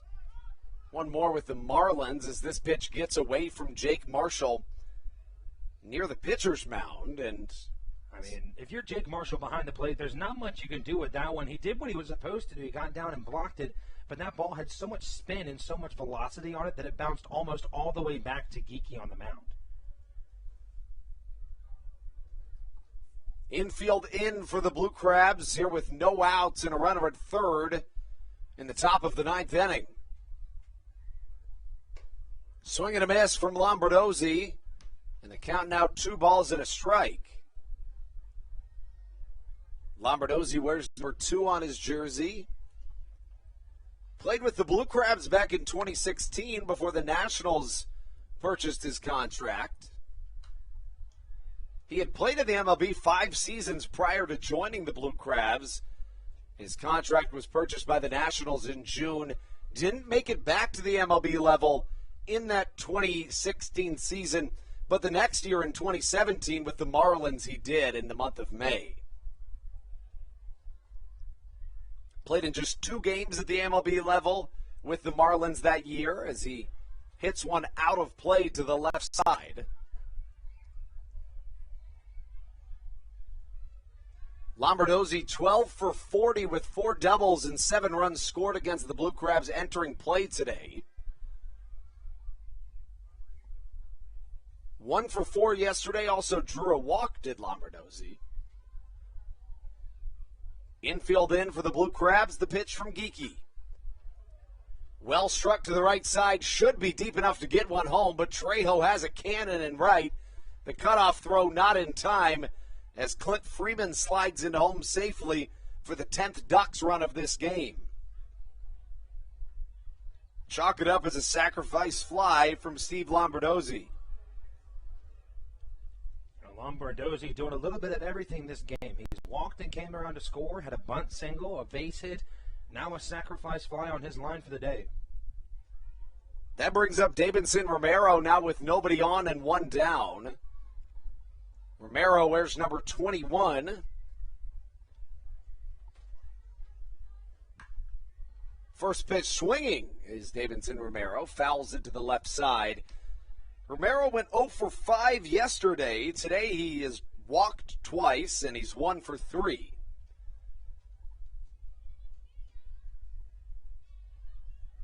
In his second season with the Ducks, his third in the Atlantic League. It was a key piece to that Ducks Atlantic League championship run back in 2019. It was the Atlantic League Championship Series MVP. He went 8 for 18 with 2 home runs, 9 RBIs, and 15 total bases in a 5-game series win over Sugar Land. Was an all-star in both 2018 and 2019 in the Atlantic League. Won the 2018 Home Run Derby in the Atlantic League. 2019 winner of the Home Run Derby, Corey Vaughn, a Blue Crab. And he will remain the most recent recipient of the Home Run Derby crown, considering there is no All-Star break in this 2021 season. And it'll be really interesting to see, even in a shortened season, without an All-Star break right after a year off. It's going to be interesting to see how the fatigue might start setting in the dog days of summer. You know, that All-Star break is a break for everybody. You know, for the most part, everyone just gets a week or so off of work. They're able to, relax and have a good time, meet up with some other pros, have some other, conversations, meet some new people. But as you said, they're just kind of rolling right through it. Yeah, you said it. The first half of the season ended on Tuesday, and then yesterday or Wednesday was the first game of the second half of the season. Generally, the All-Star game splits the halves. Geeky set on the mound. The count's still 0-2 to Davidson Romero. The pitch. Fastball just a touch off the plate. And the count of 1-2 strikes to Romero. Geeky in his 5th season of professional baseball is first in the Atlantic League.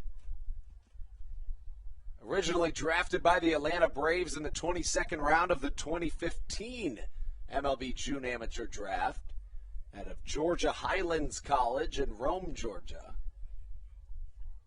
The right-hander set and ready for the pitch. Chopped foul once more by Davidson Romero, who will not go down without a fight. Geeky stands at 6'5", had Tommy John surgery in 2017, moved from the Braves to the Chicago Cubs organization in 2018 and 2019. And the battle pays off for Davidson Romero, who, while he only saw 1 ball in 7 pitches seen, he finds a single through the 5.5 hole. Somewhere Tony Gwynn is smiling. Good reference there. I like that one a lot. A very solid at-bat for Romero there. That's always what you want, It's also frustrating for the batter as well. You want to make better contact on some of these pitches. Obviously, he would want at least 1 or 2 of those foul balls to be fair, but nice job being able to just complete that at-bat with a base hit. Ramon Flores up to the plate. First pitch from Geeky misses low and inside. Flores began his professional career at the age of 17 in the New York Yankees organization. With the Yankees, he reached as high as AAA. Would make his MLB debut with the Mariners, however.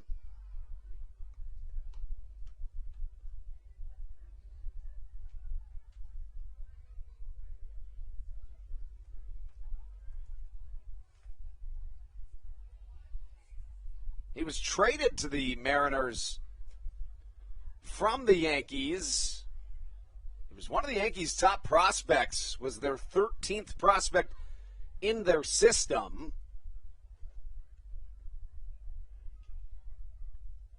When he was in the GCL, he was the 13th prospect in the entire league per Baseball America, right in between Kellen Sweeney and Casey Hobson. Of course, Hobson with a big Atlantic League connection. His father, Butch Hobson, was the manager here in Southern Maryland for years. Also a manager for the Lancaster Barnstormers. Stan Clyburn is close friends with Butch Hobson. Connections across the baseball world always.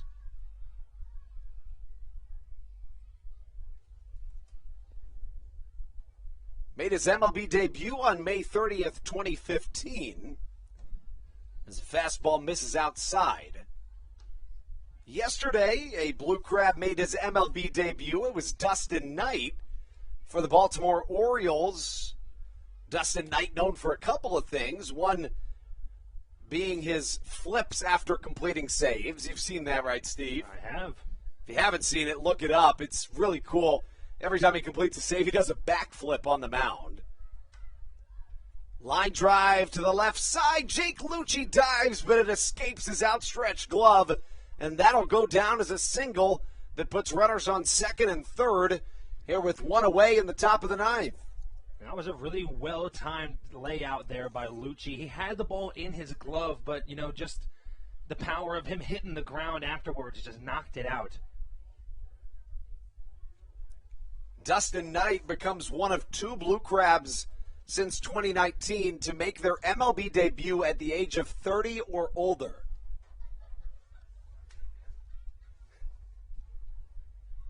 We're going to see an intentional walk here to a pinch-hitting Hector Sanchez to load the bases with one down. Do you like that move? I do like that move a lot, especially because it's Hector Sanchez coming to the mound. This guy has been hot as of recent. It's a hot bat coming in replace of Nick Botteri, and I think it's just a good move. And that brings up Sal Giardina.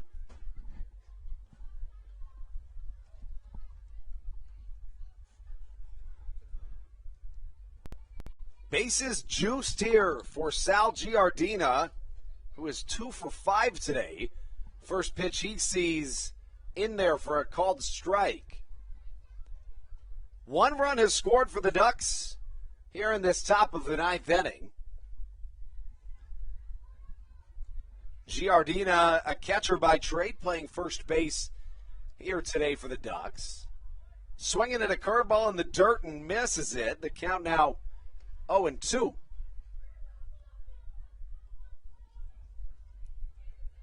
Beg your pardon, he played first yesterday. He's serving as the backstop today.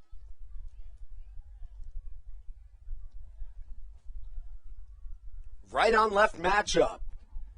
Geeky working through his ninth inning, or the ninth inning. Jake Marshall blocks a baseball in the dirt as the count moves to a ball and 2 strikes. Giardina doubled in the first inning before singling in the second. He's 0 for 3 since. A ground out, a fly out, and a strikeout for the left-handed hitter. Nobody holding on. Hector Sanchez at first. The 1-2. High and tight. Giardina thinks it hits him. And home plate umpire P.J. McConville is going to say it did hit him, which brings a run home. I got to say that's a little surprising. Did you see it hit him?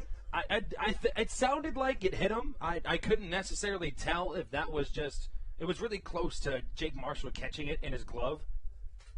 But it sounded like it just hit off of that elbow guard. Right on that elbow. So a run scores. That makes it an 11-6 ball game. As Jesse Berardi comes to the plate. Berardi 1 for 5. He had a 3-run home run in the first inning. That gave the Ducks a 6-0 lead. And you mentioned it, Stevie. It's a great point. Even still, without those 6 runs in the first inning, the Blue Crabs would still be winning 6-5. That's what we talked about toward the beginning of this season. The Blue Crabs had a rough time letting up that big inning to the opposing team, and that's exactly what happened today with the Ducks. They had that big inning in the first, and now this game is completely flipped. 11-6 the score as Geeky works against Berardi. Changeup swung on and missed to Jesse Berardi, who started this game at third base but now is at second. A ball and 2 strikes the count. Berardi, originally a 10th round draft pick in 2017 by the Cleveland Indians. Curveball in the dirt, swung on and missed. That's a great pitch from Dalton Geeky. Now, Geeky, like Darryl Thompson, has a lot of vertical movement on that breaking ball, as you can see there. That one started about the chest of Berardi and ended up down and in the dirt. It's a very nice pitch to throw, especially when you're ahead in the count with 2 strikes. That brings up Johnny Turbo, who is 3 for 4 today. Also walked once, and he has 4 stolen bases. That's quite the stat line. Yes, it is.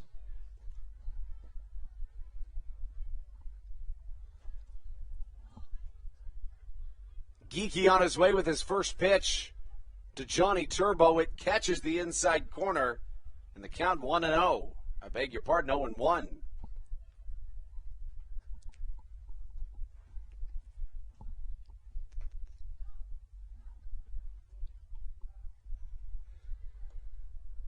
Another curveball. This one misses in the dirt.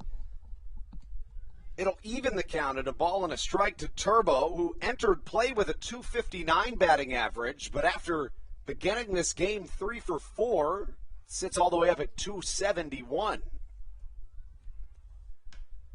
Chopper to the left side. Baca comes up with it, but it eats him up. And then he's looking at his hand, because I believe it hit right there, which will allow time for yet another run to score, giving the Ducks a 13-6 lead.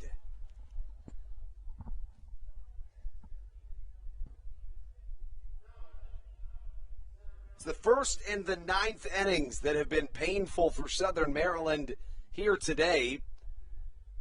10 of the 13 Ducks runs have come in the first and 9th innings combined. Now that Long Island has scored 4 runs in this top of the 9th. The inning continues as Breland Almadova comes to the plate. Almadova to this point 0 for 4, but did walk once. First pitch he sees in there for a called strike.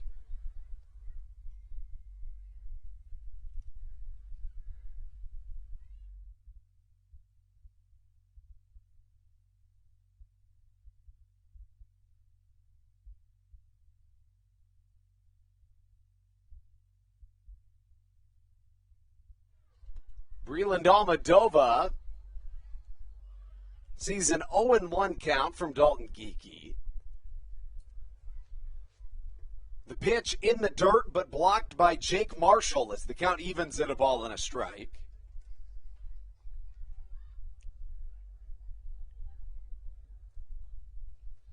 First pitch of this game was thrown at 11:12 a.m., the time now 2:27. Off-speed pitch just misses the zone, and the count now 2 balls and a strike. Runners on the corners for the Long Island Ducks. Turbo has shown no indication of trying to steal his 5th bag of the game. Fastball hit well to the right side. That's out number 3. It comes with some pain, however, as Southern Maryland allows a quartet of runs in the top of the 9th inning. It's a 13-6 score as we take into the bottom of the 9th on the Hometown Real Estate Broadcast Network.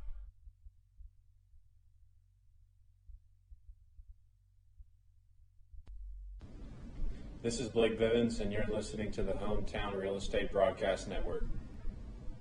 Through October of 2021, COVID-19 vaccinations are offered right here at Regency Furniture Stadium. No appointment necessary. Just swing on by and get your COVID-19 vaccination today. Take one for the team, Southern Maryland. Get the vaccine. Dyson Building Center is one of the oldest family-owned and operated hardware, lumber, and building supply stores in Southern Maryland. They're located in St. Mary's County on Route 5 in Great Mills. Dyson's has an expansive and diverse inventory to help you with all of your home improvement and project needs. Whether you're new to the world of DIY, a tried and true DIY professional, or somewhere in between, the friendly and experienced staff at Dyson Building Center is ready and willing to help you today.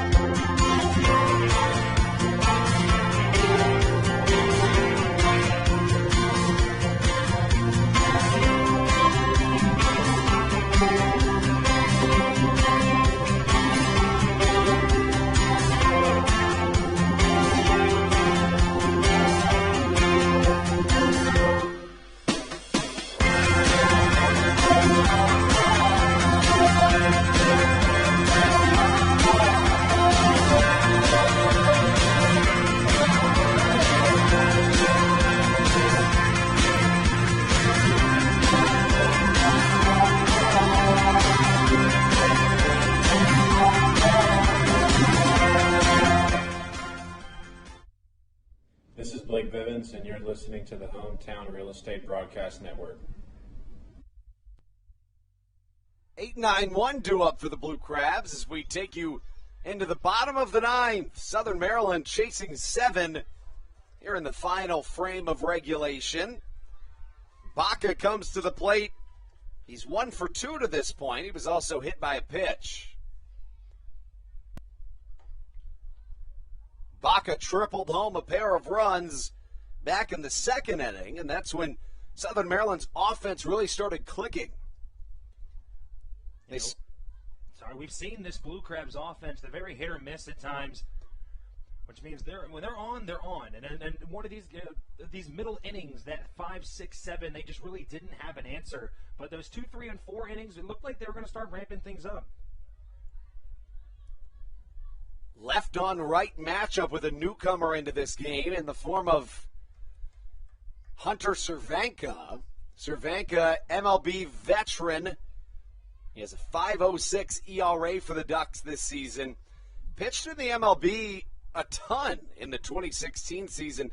Steve, between the Braves and the Marlins, he made 68 appearances in the 2016 season and a 3.53 ERA to go along with that. Pretty impressive. Pitched again in 2017 for the Marlins, but sacrificed 8 earned runs in 4 2/3 innings, and he has not been back since. The left-hander gets Baca to foul one back towards the Blue Crabs dugout. And that was pretty impressive. I don't know if you guys could see that on the broadcast, but Jake Marshall just kind of threw his bat out of his hand and it knocked off the barrel. He stopped the foul ball from hitting the backstop. Now, Cervenka, before going to the MLB in 2016 and 2017, as Michael Baca is set down on strikes, before he ever made it to the MLB, he played in the Atlantic League for the Sugarland Skeeters. He pitched in 8 games in 2015 with the Skeeters. And then in 2018, after his MLB stint, came back with Sugarland. Began this season with the West Virginia Power, had a 9.39 ERA, but since moving to the Ducks, he's been fantastic. He holds a 3.32 ERA in 17 games with Long Island. First pitch to Jake Marshall misses just a touch low and away. And this is Cervenka's first time throwing in a live game from 61 feet 6 inches as well. Fastball hit back into the netting.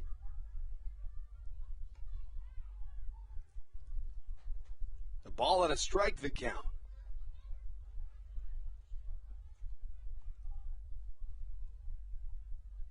Jake Marshall, to this point in the game, 1 for 3, a single and a pair of strikeouts.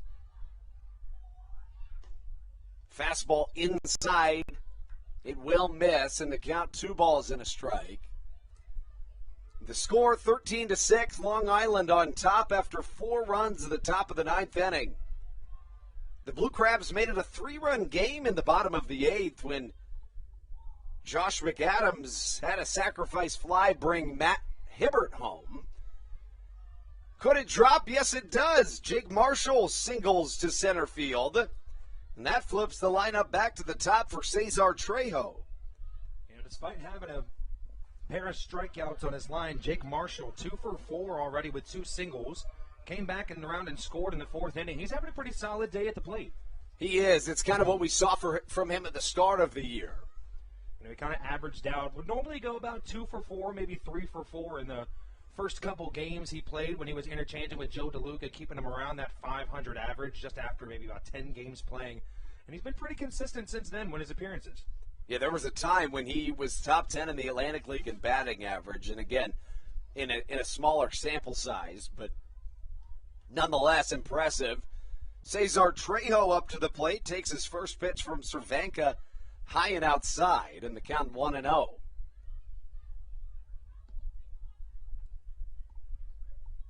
Something just flew over the stadium. You saw the big shadow. I couldn't quite tell what that was. That was bizarre. Oh, we're about to hear it come by now. It's just a massive plane that's flying awfully low, but that was weird. I love planes.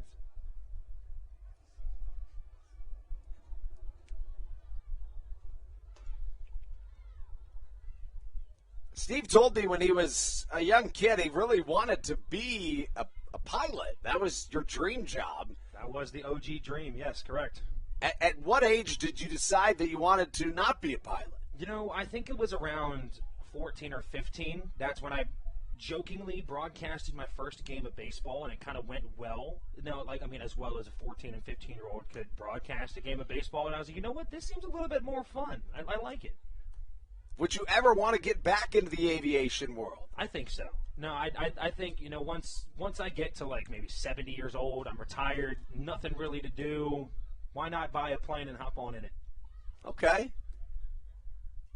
That's assuming, you've got lofty goals that you can just buy a plane. But hey. You don't know me. I maybe not.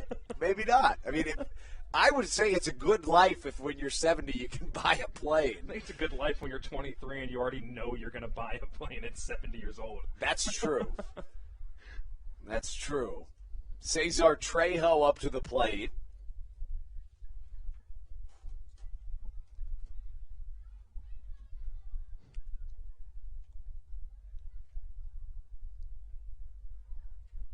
Left on right matchup. The pitch, a slider swung on and missed as Cesar Trejo goes down on strikes for out number 2.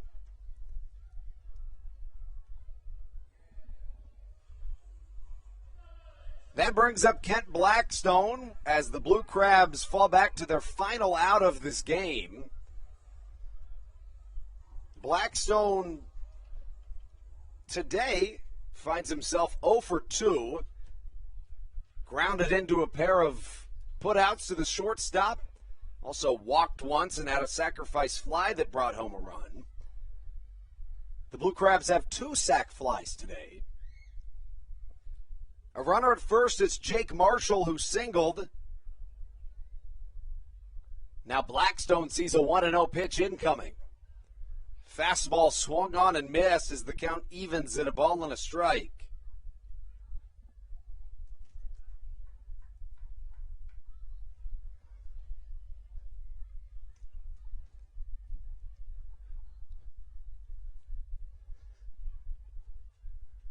Left on left matchup. Here comes Cervenka.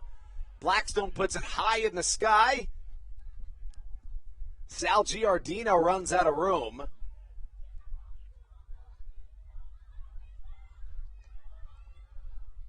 As it sounds like a ton of kids fighting for who's going to get the foul ball, which is to be expected. Of course. You see it a lot already in a regular game, but especially on camp day when 98% of the people in this stadium right now are kids at daycare camp. I think you're going to see a lot of brawls looking for a foul ball. That's true. The count 2 balls, 2 strikes to Kent Blackstone here on the bottom of the 9th and 2 away.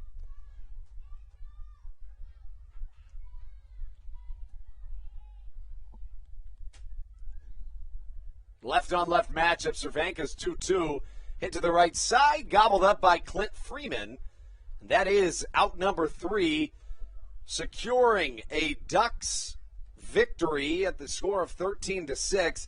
Now, Southern Maryland still wins the series. We were looking for the sweep today, but it's another series win against these Ducks and a big-time offensive output from Long Island as they secure the 13-6 victory. We'll step aside for just a moment, and we'll be right back with the post-game show on the Hometown Real Estate Broadcast Network.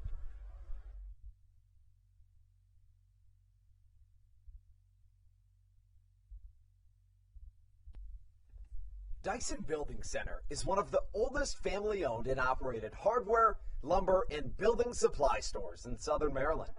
They are located in St. Mary's County on Route 5 in Great Mills. Dyson's has an expansive and diverse inventory to help you with all of your home improvement and project needs. Whether you're new to the world of DIY, a tried and true DIY professional, or somewhere in between, the friendly and experienced staff at Dyson Building Center is ready and willing to help you today.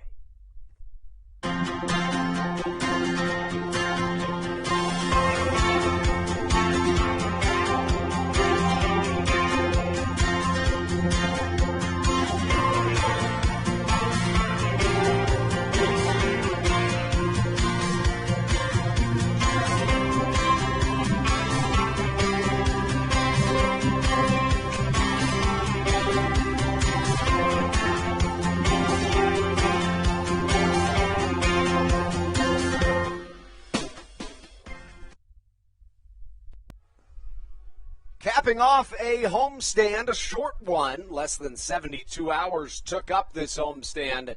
Southern Maryland won games 1 and games 2, but after the Blue Crabs allowed 6 runs in the top of the first today, it's a 13-6 Long Island victory.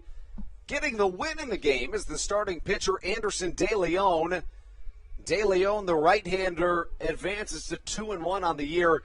Burton on the hook for the loss. He drops to 3-6 on the season. Everybody in the Ducks starting lineup offensively had at least 1 hit. On the day, the Ducks had 16 hits. Southern Maryland had 9 as well as 2 errors. The offensive stars in this game, 3 Blue Crabs with multi-hit efforts. Jake Marshall goes 2 for 4 with a run scored and a pair of singles.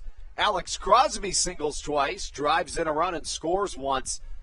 And then Cesar Trejo goes 2 for 4 with a double and an RBI. But, Steve, as this team heads on the road to really start off their second half, it's going to be an important stretch this next 6 games that the Blue Crabs play, because after that, they return home for 12 straight here in Southern Maryland. What do the Blue Crabs have to do to beat the Long Island Ducks and the Lancaster Barnstormers on the road? You know, we go back to what happened in today's game. We talked about it a couple times. You get rid of that top half of the first inning. The Blue Crabs are only losing by 1 run in that instance. That completely changes the game. The Blue Crabs offense was doing very well today. They were able to put up 6 runs off of 8 hits. That's a good day for this offense. It's just that Long Island just had a little bit better day batting, and maybe the Blue Crabs in the field didn't have the day they wanted to. You know, it's all just about going back and getting rid of that big inning, especially against these good teams like Long Island. Yeah, you're exactly right. And Southern Maryland gets no rest, as tomorrow, of course, a Friday, not a Monday. You get the rest on Mondays. So Southern Maryland heads to Lancaster, Pennsylvania. It'll be a 3-game set before going to Long Island for another trio. After that, the Blue Crabs return home on August the 13th against the Lexington Legends. You'll hear from Steve and I then. We appreciate, as always, your time. It's a blast bringing you Blue Crabs baseball. For Stevie Bowen, I'm Andrew Banstra signing off on a Long Island Ducks 13-6 victory over your Blue Crabs. As always, let's go Blue Crabs.